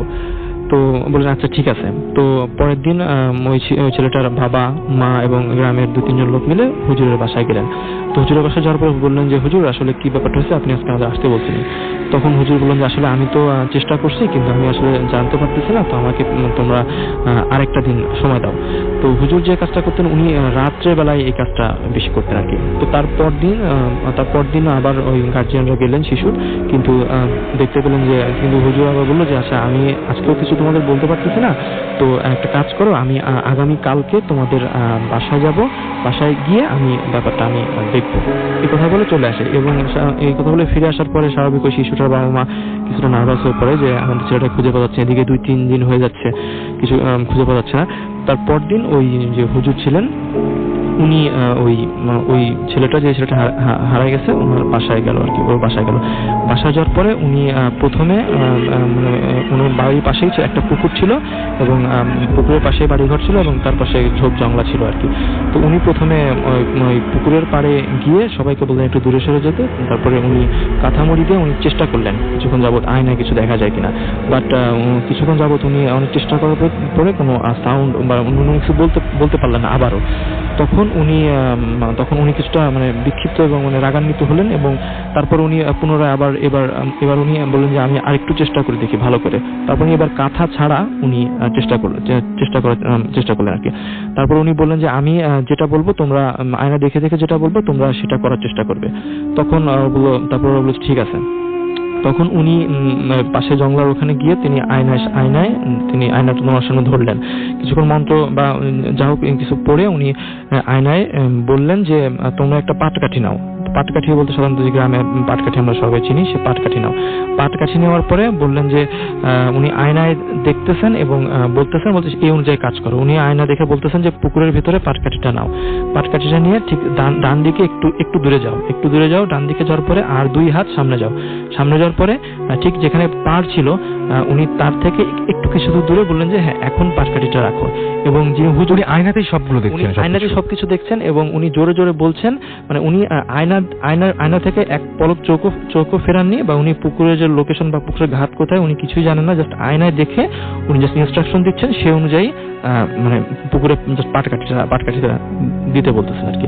তো সেভাবে কাজ করলো। কাজ করার পরে দেখা গেল যে পুকুরের পাড়ের থেকে ঠিক একটু ডান দিকে যেখানে উনি বলছেন যে পাটকাঠিটা রাখো, ঠিক ওখানে বললেন যে এখন রাখো, ওখানে পাটকাঠিটা ওখানে অল্প করে পুঁতে দেওয়া হলো। তারপর বললো যে তোমরা এখানে একটু খুঁজে দেখো পানির নিচে। তারপর সাধারণত গ্রামে যে মাছ ধরার যে একটা যন্ত্র জালের মতো থাকে, 3 কোণা বাঁশ দিয়ে বাঁধা, তো ওটা দিয়ে ওই পানির নিচে উনি বললেন যে আমাদের লোকাল ভাষা বলে যে খেও দাও, মানে পানিতে মাছ ধরার মতো এরকম পিছনের দিকে ঠেলো। তো প্রথমবার যখন ঠেললো তখন প্রথমবার ঠেলার পরেই বেশ মাটিটা একটু উঠে আসলো এবং দেখলো যে ভালো করে চেক করে দেখলো যে ওখানে একটা আংটি পাওয়া গেল আর কি।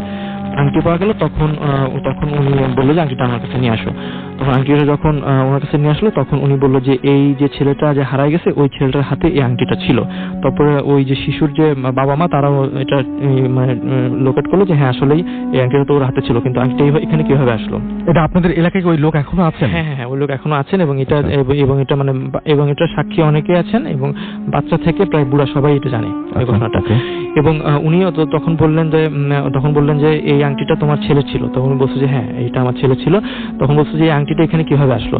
তখন উনি বললেন যে ছোটবেলা থেকেই যখন শিশুটা জন্মায় তখন তার উপরে পরি বা জিন যা ছিল তারা এটাকে নিতে চাইছিল। তো তোমরা যেহেতু আমার কাছে আগে থেকে আসছিল সেহেতু আমি ওকে আর কি তাবিজ এবং বা আংটি এগুলা দিয়ে আমি জাস্ট ওর একটা প্রোটেকশন বা বন্ধ দিয়ে রাখছিলাম আর কি। তো এই জন্য নিতে পারে নাই। তো ছেলেটা মেবি পুকুরে গোসল করতে নামছিল, হয়তো সাবান টাবান কোনো কিছু নিছে বা হাত টাত পরিষ্কার করছে, ওই সময় আংটিটা পড়ে যায়। আর যখনই পড়ে যায় তখনই সেই তাকে নিয়ে যাওয়া হয়, এরকম নিয়ে যাওয়া হয় আর কি। তো তারপরে এখন তখন তাহলে আমি ছেলেকে কিভাবে খুঁজে পাবো, ওনার ছেলেটার মা আর কি বললো। তখন উনি বলে দিলেন যে তুমি পাশের অমুক গ্রাম আছে, গ্রামের নামটা আমি বলছি না, তো বললেন যে ওই গ্রামে জায়গাটা লোকেট করে দিলেন যে এই এরিয়ার ভিতরে তোমরা যাও, লোকজন 7-8 দিয়ে তোমরা খুঁজে দেখো। তখন সেই কথা মতো মানে সকালবেলার দিকে এই ঘটনা ঘটার পরে তার বিকেলের ভিতরেই তারা দুপুরের পরে বের হয়ে যাওয়ার পরে বিকেলবেলায় তারা যে দেখলো যে একদম ঠিকই পাশে যে গ্রামটা ছিল ওই গ্রামে দেখা গেল যে একটা পতির জমি, ধানি জমি, যেটা পতির জমি, সেখানে যে দেখলো যে ওনার সেই বাচ্চাটা ওখানে পড়ে আছে এবং দেখলেন যে বাচ্চাটা অচেতন অবস্থা আছে এবং যে হাতের যে রক গুলা থাকে এবং যে হাতের আঙুলগুলা হাতটা প্রচন্ডভাবে ফোলা এবং বোঝা যাচ্ছে যে সে কিছু খায়নি এবং তাকে মানে অনেকটা কষ্টে থাকলে বা অনেকটা প্রেসারে থাকলে বা যেরকম হয় মানুষের ওরকম একটা মানে অবস্থায় সে আছে। তারপরে ওখান থেকে বাচ্চাটাকে নিয়ে আসলো এবং তারপরে হুজুরের কাছে নিয়ে আসলো। হুজুরের কাছে নিয়ে আসার পরে তারপরে তাকে ট্রিটমেন্ট দিলেন হুজুর এবং বললেন এবং উনি তখন ওই শিশু যে বাবা মা ছিল তারা বললো যে হুজুর এইভাবে তো প্রতিনিয়ত আমার সন্তানকে এইভাবে চোখে রাখা সম্ভব না, এখন আমরা এর থেকে কি করতে পারি বা এর থেকে আমাদের পরিত্রাণের উপায় কি। তখন হুজুর বলে যে দেখো আমি তো প্রথমে তোমাদের বন্ধ করছিলাম, কিন্তু আসলে ওই যে জিনটা আছে ও আসলে তোমাদের বাড়ির এরিয়ার ভিতরে যাতায়াত ছিল, এই জন্য ওকে আর কি সে নিতে পারছে। তো এবার উনি এক কাজ করলেন যে উনি যে পুরো বাড়িটা ছিল সাধারণত গ্রামে টিনের চালা থাকে, দোচালা ঘর, তো উনি করলেন কি 2টা সুতা দিয়ে 2 সাইডে সোরা বা অন্য কিছু পরে উনি 2 সাইডে দুই দোচালা ঘরের 2 কোণায় 2টা রশি দিয়ে বেঁধে উনি একটা বন্ধের মতো কিছু করলেন এবং বললেন যে আংটিটা ছিল ওই আংটিটা আমাকে আবার পরাই দিল এবং তাবিজ আগে ছিল এবং যে বাড়িটা বন্ধ করে দিল এবং এরপরে বললো যে এই বন্ধ যেন কখনো খোলা না হয় এবং মানে আংটিটা থাকার কারণে ওকে আর নিতে পারবে না এবং আর যে বন্ধ করে দিচ্ছে তার জন্য জিনরা এই বাড়িতে আর আসতেও পারবে না। মোটামুটি এরকম একটা প্রোটেকশনের ব্যবস্থা করে দিল। এরপরে যতদূর শুনছি ওনার কাছে যে এখন পর্যন্ত আর সেরকম কোনো ওরকম ঘটনা এখন পর্যন্ত ঘটেনি। আপনাকে অনেক ধন্যবাদ আপনার ঘটনার জন্য। আপনারা সবাই আরেকবার জানাই দিই, আপনারা শুনছেন সবসময় রেডিও ফুর্তি, বাংলাদেশের সর্ববৃহৎ রেডিও নেটওয়ার্ক, চলছে ভূত এফএম। আমি রাসেল আছি, সাথে আমার সাথে রয়েছে মাসুম এবং আজকের অতিথিরা। একটার পর একটা ঘটনা শুনছি। আমি দেখতে পাচ্ছি ফেসবুকে আপনারা অনেক কমেন্ট পাঠাচ্ছেন। আমাদের কল্পনার রাখি লিখেছেন ভয় পাচ্ছি, স্টোরিগুলো অনেক ভালো লাগছে আমাদেরকে। শিবলি আহমেদ লিখেছেন কারবালার পাশে আমাদের বাসা, খুব ভয় লাগছে আমাদেরকে, অর্থাৎ তিনি খুলনা থেকে লিখেছেন, নিশ্চয়ই খুলনা যশোর বোধ হয়। সাইদ তানজিম আমাদের লিখেছেন এবং তিনি বলছেন যে ব্রো নেক্সট স্টোরিটা হয়তো আরো হন্টেড হবে সেরকম তিনি আশা করছেন। আমাদেরকে এছাড়াও দেখতে পাচ্ছি যে তামজিদ ফাহাদ এখানে SMS করেছেন, আরো অনেকে এখানে কমেন্ট করেছেন। এছাড়াও আমাদেরকে কমেন্ট করেছেন, এখানে দেখতে পাচ্ছি ফারহান ফারাবি, তিনিও কোনো উইকে ভূত এফএম মিস করেন সেটা লিখেছেন। শাহরিয়ার খান আমাদের লিখেছেন ঘটনাটা খুবই ভয়ঙ্কর। আমাদেরকে শাকিল খান হৃদয় লিখেছেন অসম। আমাদেরকে তারিন এখানে কমেন্ট করেছেন, তার কাছে ঘটনাটা একেবারেই ভালো লাগেনি। যদিও আমি কিন্তু একদম সেকেন্ড ঘটনাটা বলছি, যেটা হচ্ছে যেটা নিয়ে এই ছবিটা আমাদের ফেসবুকে যে পোস্টটা রয়েছে সেটার কথা বলছি।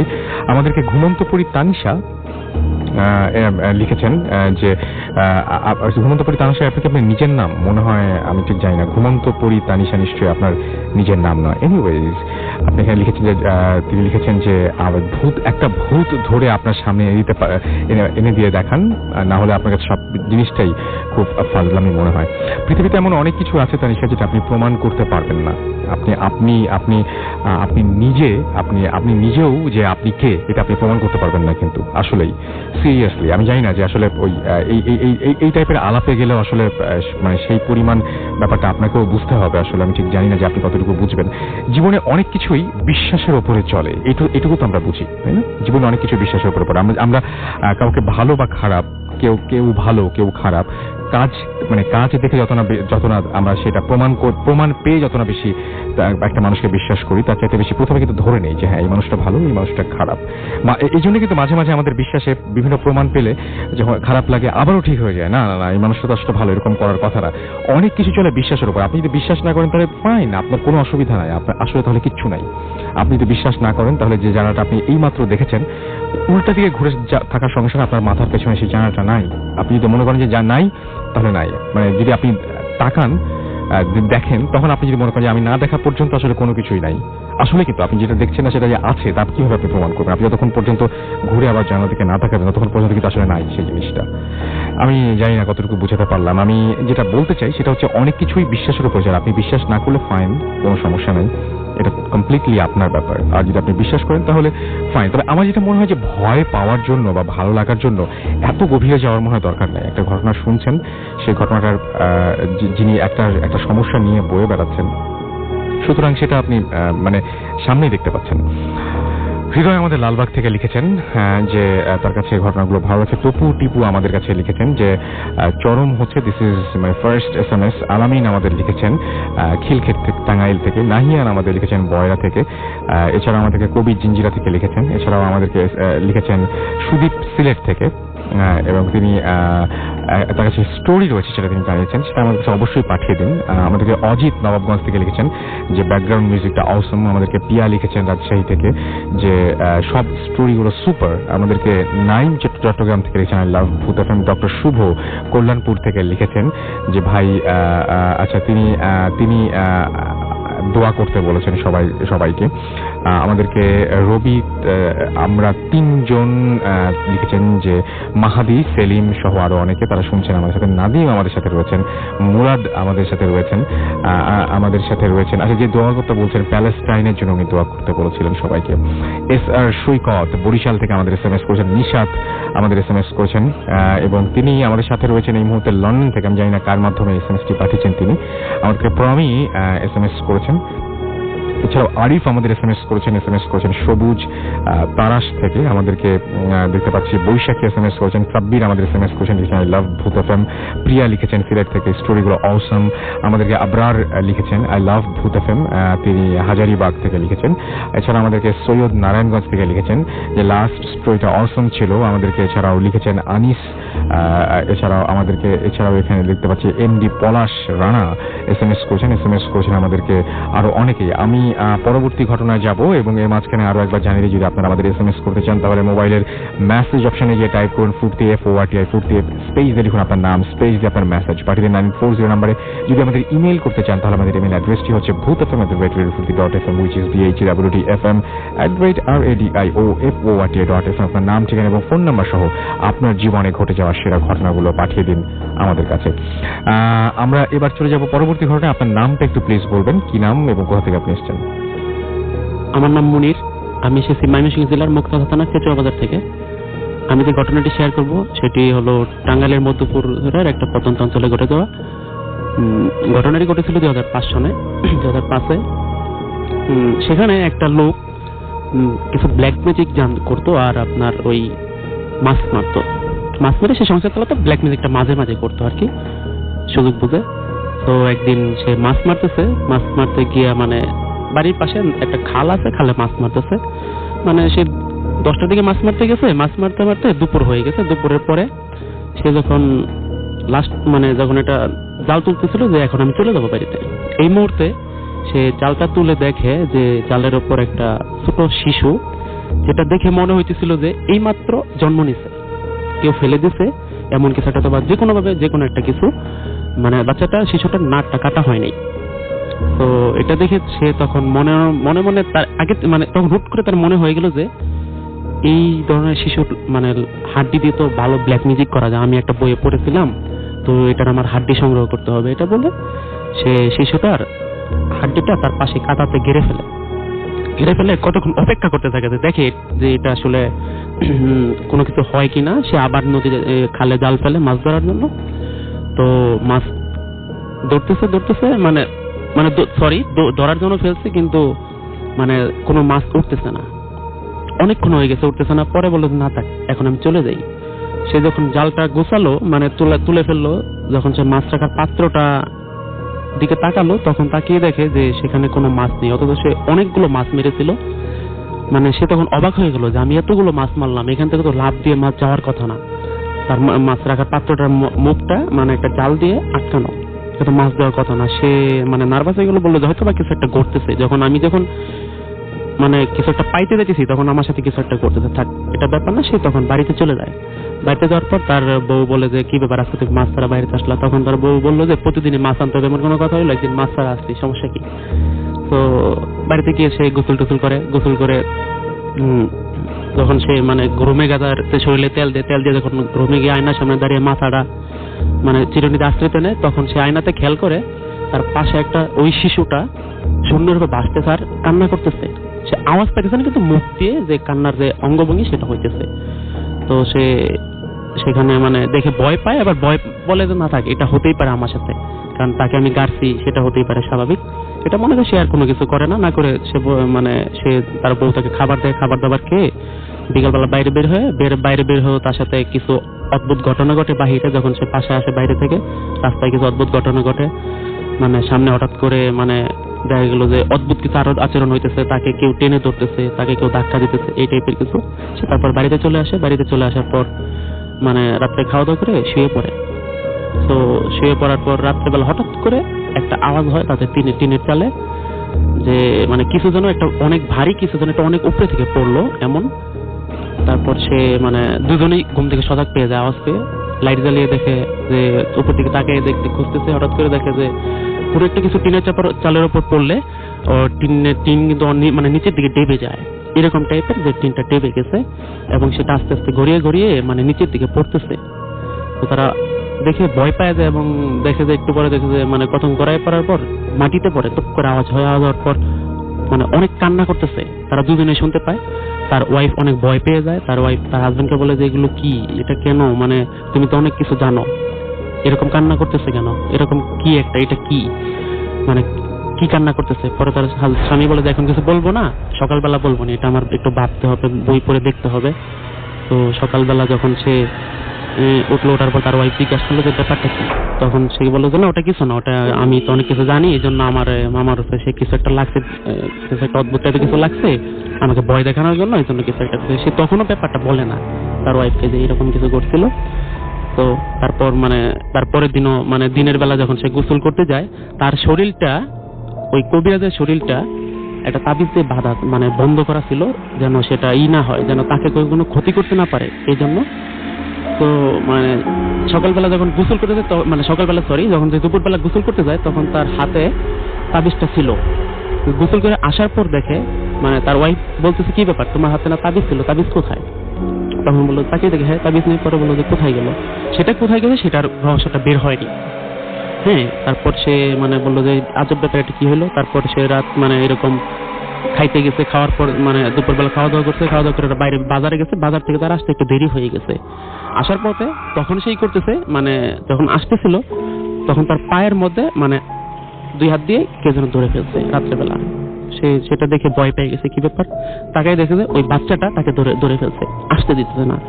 সে তখন মন্ত্র পড়া শুরু করে, কিন্তু কোনো কাজ হইতেছিল না। তারপরে অনেক মানে পারাপারি করে কোনো রকমে সে বাড়িতে আসে। আসার পর বাড়িতে আসার পরে তো সেই দিন রাত্রেবেলা একটা ঘটনা ঘটে, সেটা হ্যাঁ, সে বাড়িতে আসে, আসার পর রাত্রেবেলা বাসায় শুয়ে, মানে রাত্রেবেলা বউ ওয়াইফকে তখনও কিছু বলে না, না বলার পর যখন রাত্রেবেলা আবার সেই অদ্ভুত টাইপের ঘটনা ঘটতে থাকে, রুমের ভিতরে কেউ হাঁটাহাঁটি করতেছে, সেগুলো তো আগেও হয়েছে, সকালে কান্নাকাটি করতেছে, ব্লাডের ছাপ দেখা যায়। তারপরে সে তার বউ তাকে বলে যে মেন ঘটনাগুলো কি তুমি আমাকে এখন খুলে বলো, আমি কিন্তু ভয় পাচ্ছি না। তখন সে সব পুরো ঘটনাটা খুলে বলে যে এরকম ঘটনা, সেটা তো সবাই জানে। তারপরে সে ওই বলার পর বললো তুমি এটা কেন করছো, তুমি শিশুটাকে সকালবেলা দিয়ে তুলে ফেলবা, পানিতে ফালাই দেবে, যেখান থেকে তুলতে সেখানে, কারণ এটা আমাদের বড় কিছু করতে পারে। তো তারপর মানে রাত্রেবেলা যখন ঘুমায়, সকাল মানে মাঝরাতে হঠাৎ করে ওয়াইফের সজাগ পেয়ে বাইরে যাবে, সজাগ পেয়ে দেখে পুরুষটা ঘরে নেই। সে অদ্ভুত হয়ে যায়, কি ব্যাপার, গেল কোথায়, অনেক করে সে একা ঘর থেকে বের হইতে ভয় পাইতেছিল, বের হয় না ঘরেই থাকে। সকালবেলা যখন বের হয়ে অনেক খোঁজাখুঁজি করে পায় না, লোকজন জানাজানি হয়, পরে লোকজনে একজন লোকে খবর দিয়ে দেয় যে তাকে পাশে গিয়ে মরে পড়ে আছে, যেখানে বাচ্চাটাকে গাড়া হয়েছিল তার পাশে। সে তখন দৌড়ে যায়, গিয়ে দেখে হ্যাঁ সেখানে মরে আসে, মানে উপরে পড়ে আছে। তারপর ওই জায়গা থেকে তাকে ধরে দাফন করা হয়। দাফন করার পর সেই দিন রাত্রেবেলা ওই মহিলা যখন ঘরে থাকে, ঘরের ভিতরে আরো অদ্ভুত টাইপের কিছু আচরণ করতে থাকে, সেম যেগুলো করতেছিল আগে ওগুলোই। পরে সে রাত্রেবেলা অনেক কষ্ট করে থাকে। তারপরের দিন রাত্রেবেলা থাকার জন্য তার পাশের এক আত্মীয় বাড়িতে যায়। যাওয়ার পর সেই বাড়িতে যখন সে গেছে, তখন মানে সেই বাড়িতেও ওই একই রকম আচরণ শুরু হয়, এবং মানে সেটা শুধু সেই বাড়িতে সীমাবদ্ধ থাকে না, সেটা আশেপাশের সব বাড়িতে ছড়িয়ে পড়ে। ছড়িয়ে পড়ার পর তারপর ওই রাত্রেবেলায় তখন ওই মহিলাটা পাশে বেঁধে বলে থাকতে গেছিল, তার কাছে সমস্ত ঘটনা খুলে বলার পর বলে যে আপনি আমার বাসা থেকে বের হয়ে যান, আমার বাচ্চা কাচ্চা আছে, তাদের সমস্যা হতে পারে। তারপর মহিলাটা ঘর থেকে বের করে দেয়, মহিলাটাকে বের করে দেওয়ার পর মহিলা তার মানে দৌড় দিয়ে তার ঘরে গিয়ে দরজাটা লাগিয়ে দেয়, এইটুক শব্দ পায় যে দরজাটা লাগিয়ে দিয়ে শুয়ে পড়তে। তারপর মানে সকালবেলা হয়েছে, মানে লোকজনকে খবর দিয়ে সব ঘটনা বলে যে এরকম ঘটনা ঘটছিল। এখন সে তো মহিলা তো ঘরের দরজা খুলতেছে না, একটা আশঙ্কা আমরা দেখি। পরে অনেকক্ষণ ঘরের দরজায় শব্দ করে, কিন্তু ঘরের দরজাটা সে খুলে না খোলার পর তারপর পাশ দিয়ে ঘরটা ছিল ওয়াল ভেঙে ঘরের ভিতরে যখন ঢুকে দেখে মহিলা ঘরে নেই, ঘরের দরজা ভিতর থেকে লাগানো। তারপর অনেক খোঁজাখুঁজি করার পর যখন পায় না, তখন উপর দিকে তাকিয়ে দেখে সিলিং এর উপর একটা বিড়াল বসা, মানে বাঁশের উপর। বিড়ালটা মানে বিড়ালের চোখ অনবরত পানি পড়তেছিল, আর মানে বোঝা যাচ্ছিল বিড়ালটা অনেক কান্না করতেছে। তারপর যখন সে সবাই বিড়ালটাকে ধরতে দেয়, তখন বিড়ালটা লাফ দিয়ে বের হয়ে যায়। বের হয়ে যাওয়ার পর অনেক লোকজন বের হয়ে দেখে বিড়ালটা নাই, অনেক খোঁজাখুঁজি করে পায় না। যখন সবাই ঘর থেকে বের হয়ে যায়, তখনই ঘরটা একটা ঘরের ভিতরে একটা আগুন ধরে যায়। আগুন ধরার পর আর মানে সেখানে আর কোনো কিছুই অস্তিত্ব থাকে না, সবকিছু মিশে যায়, মানে ইটগুলো পর্যন্ত সেখানে মিশে যায়। এই হলো আমার কথা। কোথায় ঘটেছিল এই ঘটনাটা? এটা ঘটেছিল মধুপুরের একটা প্রত্যন্ত একটা অঞ্চলে, গ্রামে। ওখানে গ্রামের নামটা জানেন আপনি? গ্রামের নামটা অ্যাকচুয়ালি আমার মনে নেই এখন। আচ্ছা, আমরা আরেকটা ঘটনা শুনলাম, এবং এর মাঝখানে আরো একবার জানিয়ে রাখি, যারা আপনারা আমাদের SMS করতে চান, SMS করুন, এবং মোবাইলের মেসেজ অপশনে গিয়ে টাইপ করুন ফুর্তি, FORTI ফুর্তি, স্পেস দিয়ে লিখুন আপনার নাম, স্পেস দিয়ে আপনার মেসেজ পাঠিয়ে দিন 9840 নাম্বার। যারা আমাদের ইমেল করতে চান, অর্থাৎ ইমেল করে ঘটনা পাঠাতে চান, আমাদের ইমেল অ্যাড্রেস হচ্ছে bhutfm@radiofurti.fm, which is bhutfm@radiofurti.fm। আপনার নাম, ঠিকানা এবং ফোন নাম্বার সহ আপনার জীবনে ঘটে যাওয়া বা আপনার জানা সেরা ঘটনাটি পাঠিয়ে দিন আমাদের কাছে। আর যারা আমাদেরকে দেশের বাইরে থেকে ঘটনা পাঠাতে চান, তাদেরকে বলবো যে ঘটনা না লিখে সরাসরি আপনারা ইমেল করে দিতে পারেন। আপনার পাঠানো ঘটনাটা, আপনার জানা ঘটনাটা ইমেল করে দিতে পারেন, রেকর্ড করে অডিও ক্লিপটি আমাদের ইমেল করে দিতে পারেন, এবং সেই ঘটনাটা সিলেক্ট করে ডেফিনেটলি আমরা প্লে করবো। আজকেও আমাদের কাছে দুটো ঘটনা ছিল, বাট এই মুহূর্তে আমরা প্লে করতে পারবো কিনা জানি না, হাতের সময় খুব কম, আরো বেশ কিছু ঘটনা এখনো রয়েছে, তো এখন একটু ডিফিকাল্ট আমাদের জন্য প্লে করার। যাই হোক, কিন্তু আপনার ঘটনা পাঠান, ইনশাল্লাহ আমরা প্লে করবো একটার পর একটা। আর সেই সাথে যারা আমাদেরকে ফেসবুকে কমেন্ট করতে চান, ফেসবুকে আমাদের পোস্টে গিয়ে লাইক দিতে চান, কমেন্ট করতে চান, সেখানে আপনারা চলে যান। দুটো পোস্ট রয়েছে কিন্তু আজকে আপনি দেখতে পাবেন, এবং দুটোই আমাদের পোস্ট, সেখানে গিয়ে আপনারা লাইক দিতে পারেন, কমেন্ট দিতে পারেন। চলে যান www.facebook.com/radiofurti। আমি রেডিও ফুর্তি স্পেলিংটি আরো একবার বলে দিচ্ছি, RADIOFOORTI, রেডিও ফুর্তি। আর যে পোস্টটা দেওয়া আছে সেখানে একটা ছবি দেওয়া আছে, যে ছবিটার ঘটনাটা আপনারা শুরুতেই শুনেছেন। এটা ছোট্ট বিরতিতে যেতে হবে, এবং বিরতির পর আমরা আবারও ফিরে আসবো। আমাদের সাথেই থাকুন, স্টে টিউনড টু রেডিও ফুর্তি অ্যান্ড ডোন্ট স্টপ দ্য ফুর্তি।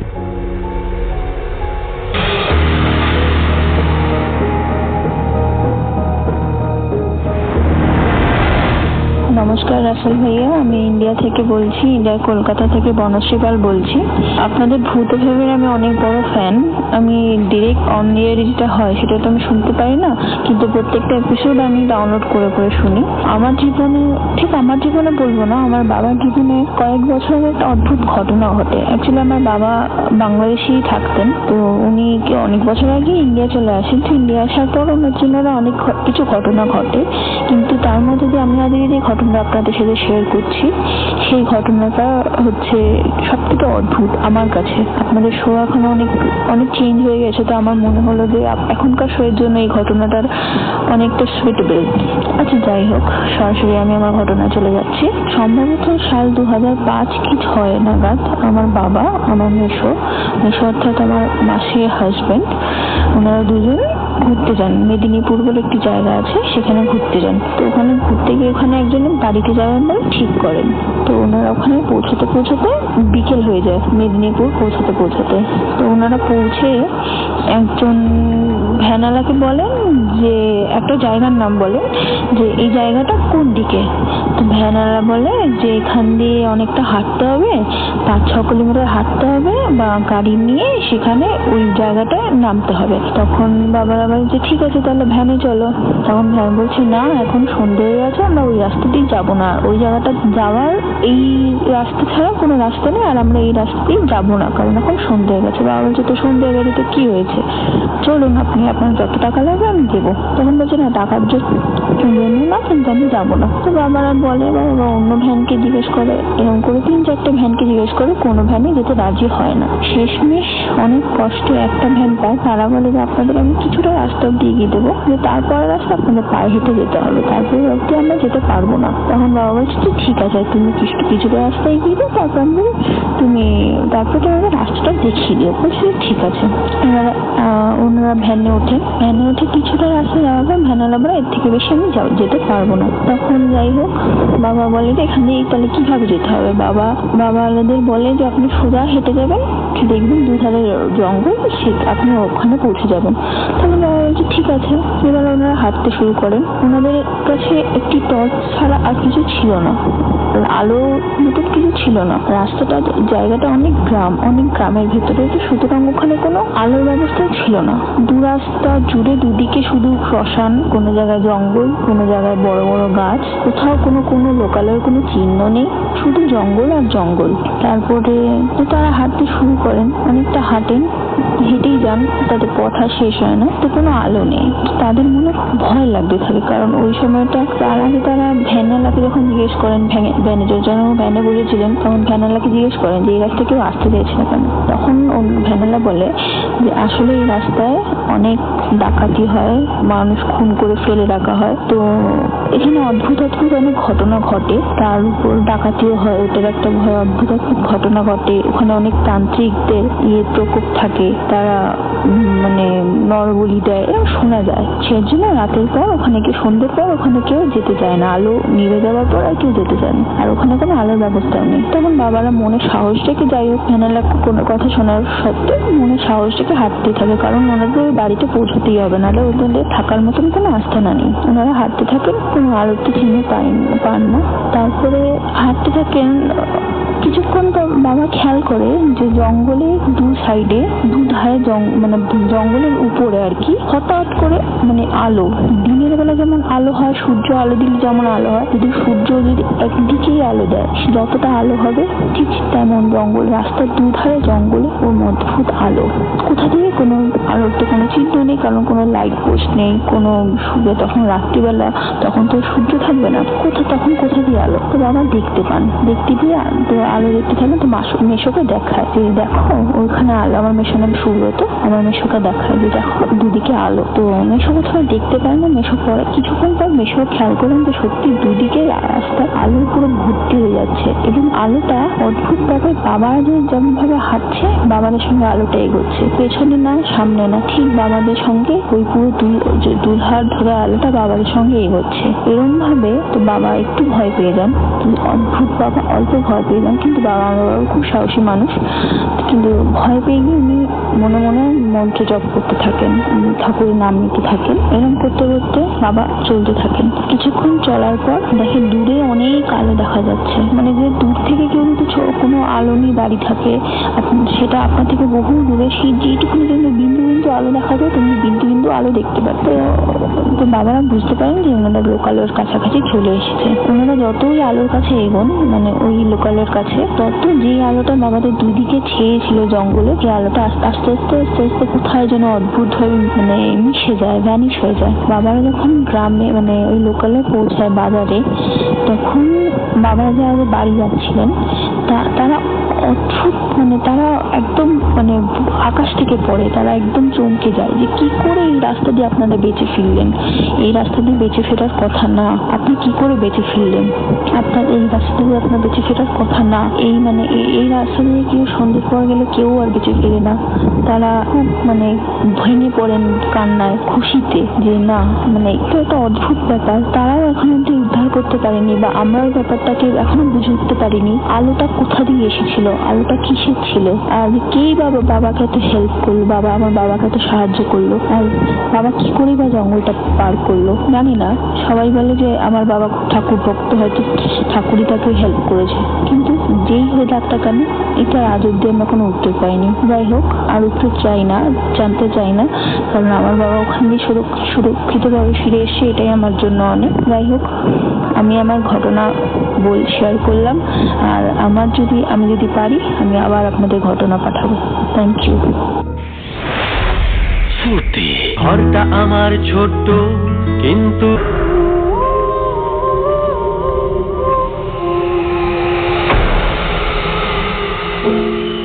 শুনছেন সবসময় রেডিও ফুর্তি। ঘড়িতে সময় রাতে 1:36। আমি রাসেল আছি, সাথে আমার সাথে রয়েছে মাসুম এবং আজকের অতিথিরা। আশা করছি যে আপনাদের এতক্ষণ ধরে যে ঘটনাগুলো শুনলেন সেগুলো ভালো লেগেছে, এবং একটু আগে আমরা একটা অডিও ক্লিপও প্লে করে ফেলেছি।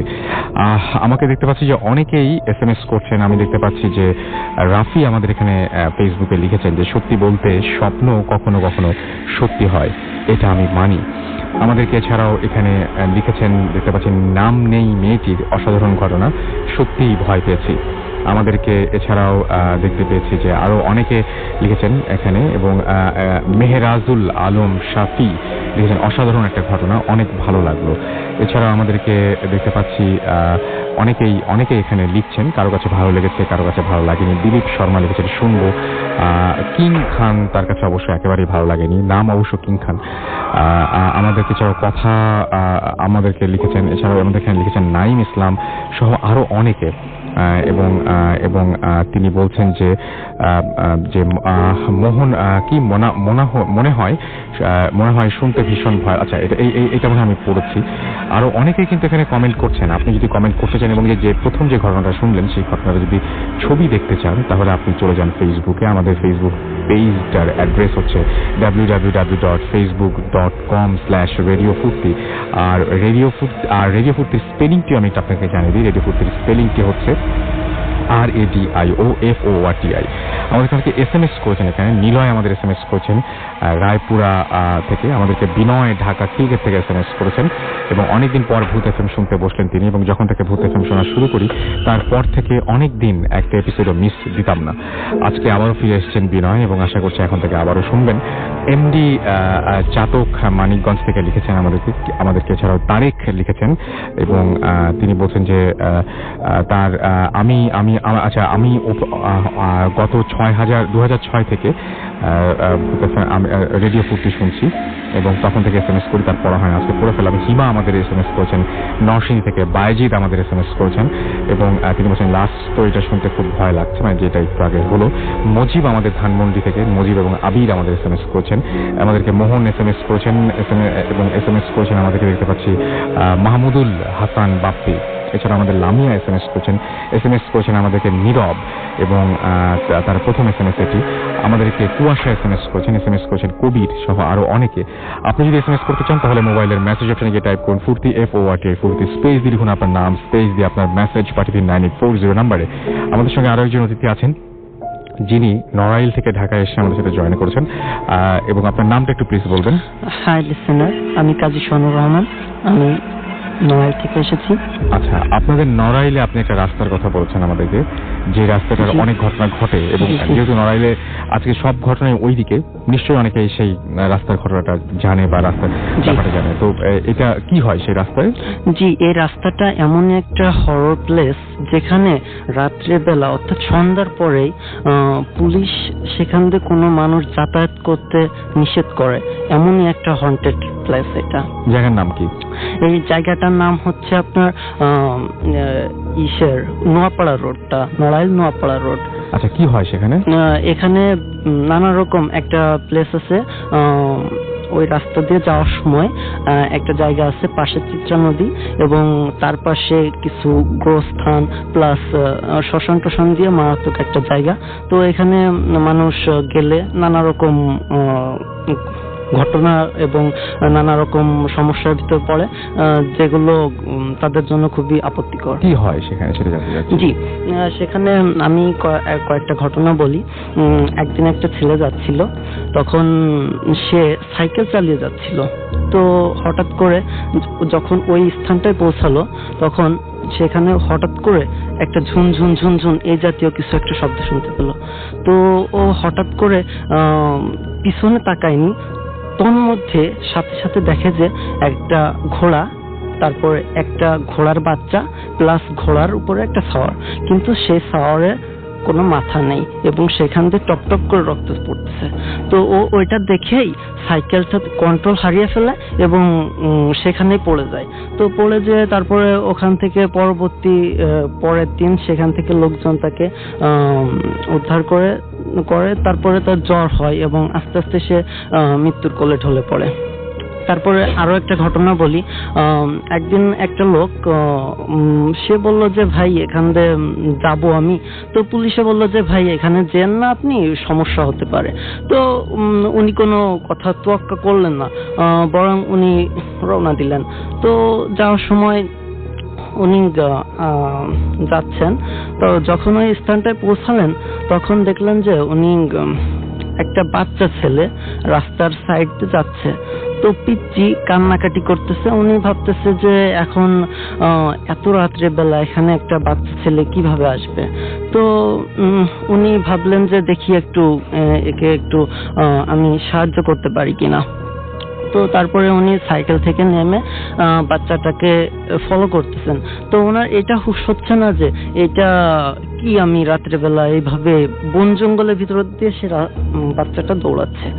তো কিছু দূর যাওয়ার পর হঠাৎ করে সে বাচ্চাটা একটা সাদা ধবধবে বিড়ালের রূপ ধারণ করলো। আচ্ছা, যাই হোক, আমরা বুঝলাম এটা যে অনেক ঘটনা ঘটে। আপনাদের শহরে নিশ্চয়ই এরকম রাস্তা আছে এবং এরকম ধরনের অনেক জায়গা আছে যেগুলো আরো বেশি হন্টেড এবং সেই সমস্ত ঘটনা কিন্তু জানতে পারেন। আমি কিছু ঘটনার উদাহরণ দিলাম, সেই সমস্ত ঘটনার জায়গায় আমরা যেতে চাই। আমরা জাস্ট কয়েকদিনের জন্য ওয়েট করেছি এবং আপনারা শুনলে খুশি হবেন। মোটামুটি আমরা যে প্রথম যে জায়গাটা যাব সেই জায়গাটা আমরা সিলেক্টও করে ফেলেছি ভূত এফএম টিম এবং খুব দ্রুত সেখানে যাচ্ছি। আমরা সবাই মিলেই গিয়েছিলাম সেই জায়গাটা দেখতে এবং সেই জায়গাটা দেখে সেই জায়গার ঘটনা শুনে আমরা মুগ্ধ। আমরা কিছুদিনের মধ্যেই আপনাদের সবাইকেই সেই জায়গায় নিয়ে যাব আশা করছি এবং সেখান থেকে সরাসরি প্রচারিত হবে ভূত এফএম।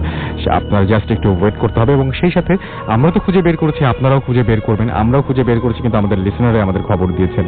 সো আপনারাও আপনাদের এলাকা, সেটা যেখানেই হোক না কেন বাংলাদেশের, আপনারা জানাতে পারেন যে সেই জায়গায় কোনো ধরনের ঘটনা আছে কিনা। আমরা সরাসরি সেখানে পৌঁছে যাবো এবং সেখানকার ঘটনাগুলো তুলে ধরবো সমস্ত দেশবাসীর কাছে, সবার কাছে, এবং আশা করছি যে সেটা অনেক ভালো একটা ঘটনা ঘটবে।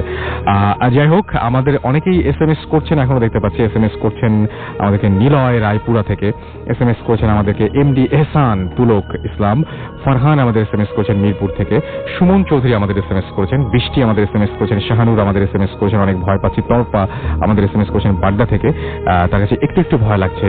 আমাদেরকে সিলেট থেকে ইসমাম SMS করেছেন আমাদেরকে দেখতে পাচ্ছি। এছাড়াও আরো অনেকেই, সুমনা জ্যাকসন আমাদের SMS করেছেন হাসনাবাদ থেকে, আমাদেরকে এছাড়াও SMS করেছেন দেখতে পাচ্ছি মোহাম্মদ মামুন, এবং তার কাছে অনেক ঘটনা রয়েছে এবং তিনি বলছেন যে কেমন লাগবে জানি না, আমার বাস্তব ঘটনা, আপনি অবশ্যই সেই ঘটনাগুলো আমাদের কাছে পাঠিয়ে দিন। যদি ভালো লাগে ডেফিনেটলি আমরা আপনাকে কল করবো বা আপনার ঘটনাগুলো পড়ে শোনাবো। রোমান আমাদের SMS করেছেন আমাদেরকে আরো অনেকেই, শিপলু আমাদের SMS করেছেন, লামিয়া গাজীপুর থেকে SMS করেছেন। আপনি যদি SMS করতে চান মোবাইলের মেসেজ সার্চ অপশনে গিয়ে টাইপ করুন ফুর্তি FORTI ফুর্তি স্পেস দিয়ে লিখুন আপনার নাম, স্পেস দিয়ে আপনার মেসেজ পাঠিয়ে দিন 9840 নাম্বারে। যদি আমাদের ইমেল করতে চান, আমাদের ইমেল অ্যাড্রেস হচ্ছে bhutfm@radiofurti.fm, which is bhwtfm@radioforti.fm। আপনি যদি আমাদের ফেসবুকে কমেন্ট করতে চান বা ফেসবুকে আমাদের পেজে গিয়ে আপনার অনুভূতি বা আপনার মতামত জানতে চান, তাহলে চলে যান www.facebook.com/radiofurti। আমরা চলে যাব পরবর্তী ঘটনায়, এবং প্রথম যিনি ঘটনা শেয়ার করেছিলেন এবং যার ছবি আপনারা দেখতে পাচ্ছেন ফেসবুকে, তার অনেকগুলো ঘটনা রয়েছে। সেই ঘটনাগুলো আরো অনেক বেশি ভয়ঙ্কর, কিন্তু অনেক বড়। আমাদের হাতে সময় নেই, সুতরাং আজকে সেই ঘটনাগুলো প্রচার করতে পারবো না। অনেক মজার একটা ঘটনা ছিল যেটা আমি আসলে শেয়ার করতে চাচ্ছিলাম খুব বেশি, কিন্তু এই সময় এখন আর সেটা শুরু করলে শেষ করাটা খুব মুশকিল হবে, ছোট করে বলতে হবে। সো আমি সেটা চাচ্ছি না। নেক্সট উইকে আমরা তাকে আবার কল করেছি, তিনি নেক্সট উইকে তার সেই বড় ঘটনা যেটা রয়েছে, যেটা আসলেই অনেক বেশি ভয়াবহ, সেটা শেয়ার করবেন। আপাতত যেটুকু সময় আছে সেটুকু সময়ের মধ্যে একটা ছোট্ট ঘটনা তার কাছে শেয়ার করব, তার কাছে শুনে আসবো। এবং তিনি বলছেন যে তার সাথে প্রতিনিয়তই নানান ধরনের ঘটনা ঘটে। তার আগে আমি আমার আগের যে লিসনার, যে এতক্ষণ ধরে আপনাদের গল্প বললেন, আমাদের গেস্ট সুদূর নড়াইল থেকে এসেছেন, তাকে অনেক ধন্যবাদ জানাচ্ছি। আপনার নামটা একটু প্লিজ আরো একবার সবাইকে জানাবেন, তারপর আপনার ঘটনাটা যাব। হ্যালো লিসেনার্স, আমি মোহাম্মদ আসিফুজ্জামান পিয়াল বলছি। আমার সেকেন্ড যে ঘটনাটি আমি এখন বলবো, এটা আসলে আমার জীবনে একটি ভয়াবহ ঘটনা ছিল, কারণ এই ধরনের ঘটনা আমি জীবনে খুবই কম ফেস করেছি। ঘটনাটা এরকম ছিল যে আমার তো সন্ধ্যের পরে বাইরে থাকা মানা ছিল অনেক কঠিন ভাবেই, বাসা থেকে দিত না। তা সেদিনও আমি খেলা করতে করতে সন্ধ্যে হয়ে যায়, এবং সন্ধ্যের দিকে আমি বাসায় আসি, আম্মু একটু বকাঝকা করে। কিন্তু বকাঝকা করার পরে আমি ঠিকই হাত মুখ ধুয়ে পড়তে বসি, সবকিছুই অ্যাজ ইউজুয়াল চলছিল। হঠাৎ রাতে খাওয়া দাওয়া করার পরে আমার শরীরটা একটু গরম হয়, হালকা জ্বর জ্বর ভাব আসে। আমি ভাবছিলাম হয়তো একটু শরীর খারাপ করতে পারে, আমি এটা সিরিয়াসলি নাইনি। রাত বাড়ার সাথে সাথে আমি তখন একাই ঘুমাতাম, এখনো একা ঘুমাই। রাত বাড়ার সাথে সাথে দেখলাম আমার শরীরের জ্বরটা বাড়তে আসছে। তা আমি আস্তে আস্তে ঘুমিয়ে গেলাম, এবং হঠাৎ একটি দুঃস্বপ্ন দেখে, স্বপ্নটা এতটা স্পষ্ট ছিল না, কিন্তু আমি একটা দুঃস্বপ্ন দেখে আমার ঘুমটা ভেঙে গেল। ভাঙার পরে আমি দেখলাম আমার গায়ে প্রচন্ড পরিমাণ জ্বর। তখন আমি আসলে এত জ্বর কিভাবে হলো আমি বুঝতে পারিনি। আমি খুব ঘাবড়িয়ে গেলাম যে কি করব। আব্বু আম্মু ঘুমাচ্ছে, এখন কি তাদের ডাক দিব? আমি ডাইনিং রুমে যে একটু ইজি হওয়ার চেষ্টা করলাম, পানি অথবা অন্য কিছু খেয়ে। তারপর ভাবলাম যে একটু রেস্ট নিই। আমি সোফার রুমে সোফায় যে একটু বসলাম। বসতে বসতে কখন যে আমি তন্দ্রাচ্ছন্ন হয়ে ঘুমিয়ে গেছি এটা আমার খেয়াল নাই। আমি সোফায় ঘুমাচ্ছি, এই সময় আমি একটি স্বপ্ন দেখলাম। স্বপ্নটা অতি বাস্তব ছিল, আচ্ছা, যেটা আমার কাছে একদম রিয়েল মনে হয়েছে। কিন্তু পরবর্তীতে এটা আমি বুঝতে পেরেছি যে না, এটা একটা স্বপ্নই ছিল। স্বপ্নটা ছিল এরকম, আমি ওই সোফায় বসেই ঘুমাচ্ছি, হঠাৎ আমি ঘুম ভেঙে উঠে দাঁড়ালাম। সোফা থেকে একটু সামনে আমাদের উপরে ছাদে ওঠার সিঁড়িটা, আমি গেট খুলে ছাদের সিঁড়ি দিয়ে ছাদে উঠলাম, ছাদের গেটটাও খুললাম। খুলে আমার মনে হচ্ছে কোনো একটা শক্তি যেন আমাকে উপরে টেনে নিয়ে যাচ্ছে। আমি নিজের অজান্তেই উপরে যাচ্ছি, কেন যাচ্ছি সেটা আমি জানি না। উঠতে উঠতে আমি ছাদের এক কোনায় যেয়ে দাঁড়ালাম। কিছুক্ষণ দাঁড়ানোর পরে দূর থেকে দেখি দুইটা আগুনের গোলা আমার দিকে আসছে উড়ে আকাশ থেকে। আমি দাঁড়িয়ে আছি, আগুনের গোলা দুটো এসে ঠিক আমার সামনেই দাঁড়ালো। কতক্ষণ দাঁড়িয়ে ছিল এটা আমি জানি না, তবে এটা দেখতে দেখতেই আমি সকালে আম্মু এসে আমাকে ঝাঁকা দেয় এবং ডাক দেয় যে এখন এখানে বসে ঘুমাচ্ছিস কেন। তা আম্মু বলছে, কিরে ভয় পাইছিস বা রাতে কোনো সমস্যা, বা তোর গাও তো এখন গরম লাগছে, শরীর কি খারাপ? তা আমি আম্মুকে বললাম যে এমন একটা স্বপ্ন দেখছি। তারপরে আমি তখন আমার গায়ে একটা জামা পরা ছিল অবশ্য। তারপরে আমি জামাটা যখন চেঞ্জ করতে যাব তখন অদ্ভুত একটি ব্যাপার দেখি যে আমার গলায় ছোটকাল থেকে আমার যেহেতু পরি বা জিন যাই বলেন ঘটিত একটি সমস্যা ছিল। আমার সবসময় তাবিজ ইউজ করতে হতো, এমনকি এখনো পর্যন্ত আমি তাবিজ ইউজ করি। আমি দেখতে পাচ্ছি যে আপনি আজকে দেখেছেন আমাকে তাবিজটা। জি, আমি এখনো তাবিজ ইউজ করছি এবং আমার লাইফে প্রায় 5 থেকে 7টা তাবিজ চেঞ্জ করা লাগছে, নষ্ট হয়ে গিয়েছে। আচ্ছা, এটা কি হয়েছিল? এটা হয়েছিল যে আমি যখন জামাটা খুলি, খোলার পরে আমি দেখি কি আমার যে তাবিজটা গলায় ছিল সেটা পুড়ে গিয়েছে এবং মোমগুলো ভিতরে যেগুলো থাকে গলে পড়ে গেছে, পুড়ে গিয়েছে। এবং আমি দেখতে পাচ্ছিলাম যে আমার বুকে একটি ওই যেখানে তাবিজটা ছিল সেখানে একটা পোড়া দাগও হয়েছে, কিন্তু আমি সকালে ওঠার পরে এটা কিছু বুঝতে পারিনি। তারপরে আমাকে যে হুজুরকে দেখানো হতো তার কাছে আমাকে নিয়ে যাওয়া হয়। সেদিনই নিয়ে যাওয়ার পরে হুজুর যেটা বলে যে আসলে সে যেটা ভেবে তাবিজটা দিয়েছিল, আসলে সেই আমার উপরে যেটা মানে ভর করেছিল তখন, বা যেটা নজর ছিল, বা জিন বা পরী যেটাই বলি না কেন, সেটা আসলে এই তাবিজটা মানে শক্তিশালী, সে অনেক শক্তিশালী, যেটা এটা তাবিজ দিয়ে কন্ট্রোল হচ্ছিল না। সে এসে তাবিজটি পুড়িয়ে দিয়ে গেছে। এবং আপনি সেই পোড়া তাবিজটা দেখেছেন এবং মোম গলা অবস্থায় আপনি পেয়েছেন? হ্যাঁ, মোম গলা অবস্থায় পেয়েছি।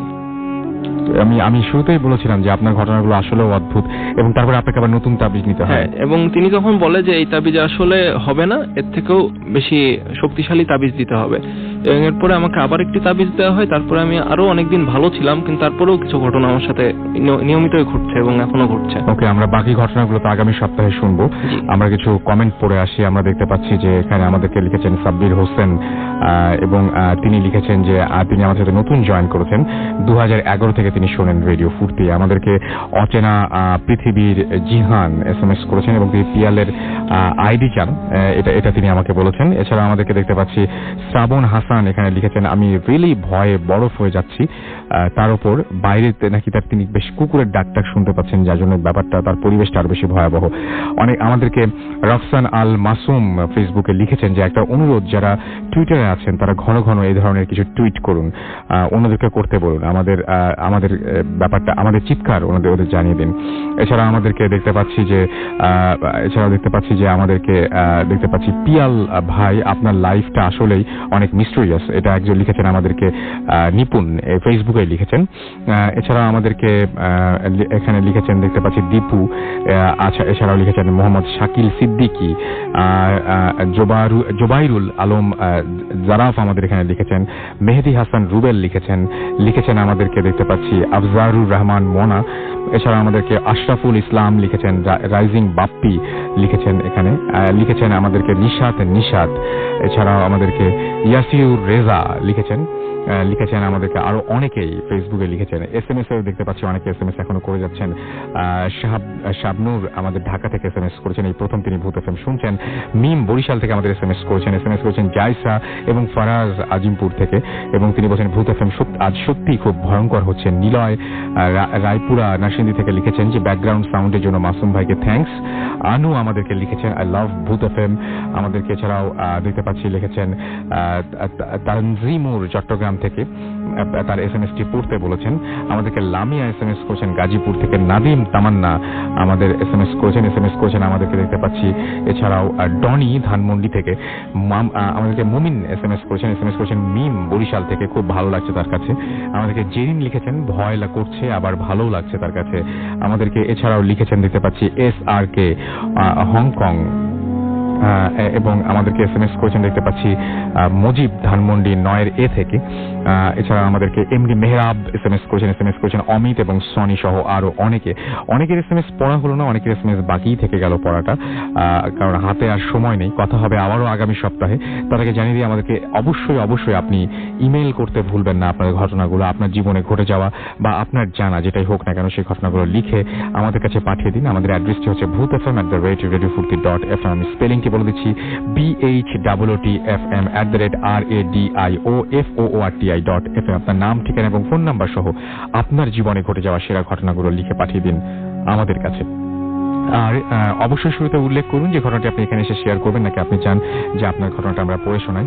যারা দেশের বাইরে রয়েছেন তাদেরকে অনুরোধ করবো যে ঘটনা লিখে না পাঠিয়ে সরাসরি আপনি রেকর্ড করে অডিও ক্লিপটি পাঠিয়ে দিন আমাদের কাছে। জাস্ট রেকর্ড করুন আপনার ফোন দিয়ে বা অন্য কোনো ডিভাইস দিয়ে, মেইলে অ্যাটাচ করে সেই মেইলটি করুন আমাদের কাছে। আমাদেরকে যারা ঢাকায় রয়েছেন তাদেরকে বলবো যে চেষ্টা করুন এসে ঘটনাগুলো বলতে, কারণ অনেক সময় আপনাদের ঘটনা আমরা যখন পড়ি তার চাইতে বেশি আপনারা যখন বলেন তখন অনেক প্রশ্ন করা যায়, অনেক মানে প্রাণবন্ত হয়ে ওঠে সবকিছু। আজকের মধ্যে এখানেই শেষ করব। আপনাদের ভালো ভালো সব ঘটনা আপনারা পাঠাবেন সেটাই আশা করছি। কথা হবে আবারও আগামী সপ্তাহে। আপনাদের জন্য অনেক শুভকামনা থাকলো। ওয়ার্ল্ড কাপ চলছে, যারা যেই টিমেই সাপোর্ট করেন না কেন, আপনি ব্রাজিল হন, আপনি জার্মানি হন, আপনি আর্জেন্টিনা হন, আর আপনি হল্যান্ড হন, আপনাদের সবার জন্য অনেক অনেক শুভকামনা থাকলো এবং আশা করছি যে আগামী দিনতেও একটা জমজমাট এপিসোড আপনাদের উপহার দিতে পারবো, যা আরো কিছু নতুন অতিথি নিয়ে আপনাদের সামনে হাজির হয়ে যাব। সেই পর্যন্ত সবাই ভালো থাকুন, সুস্থ থাকুন, সুন্দর থাকুন, মোস্ট ইম্পর্টেন্টলি ফুর্তিতে থাকুন। আজকের মতো এখানেই টাটা।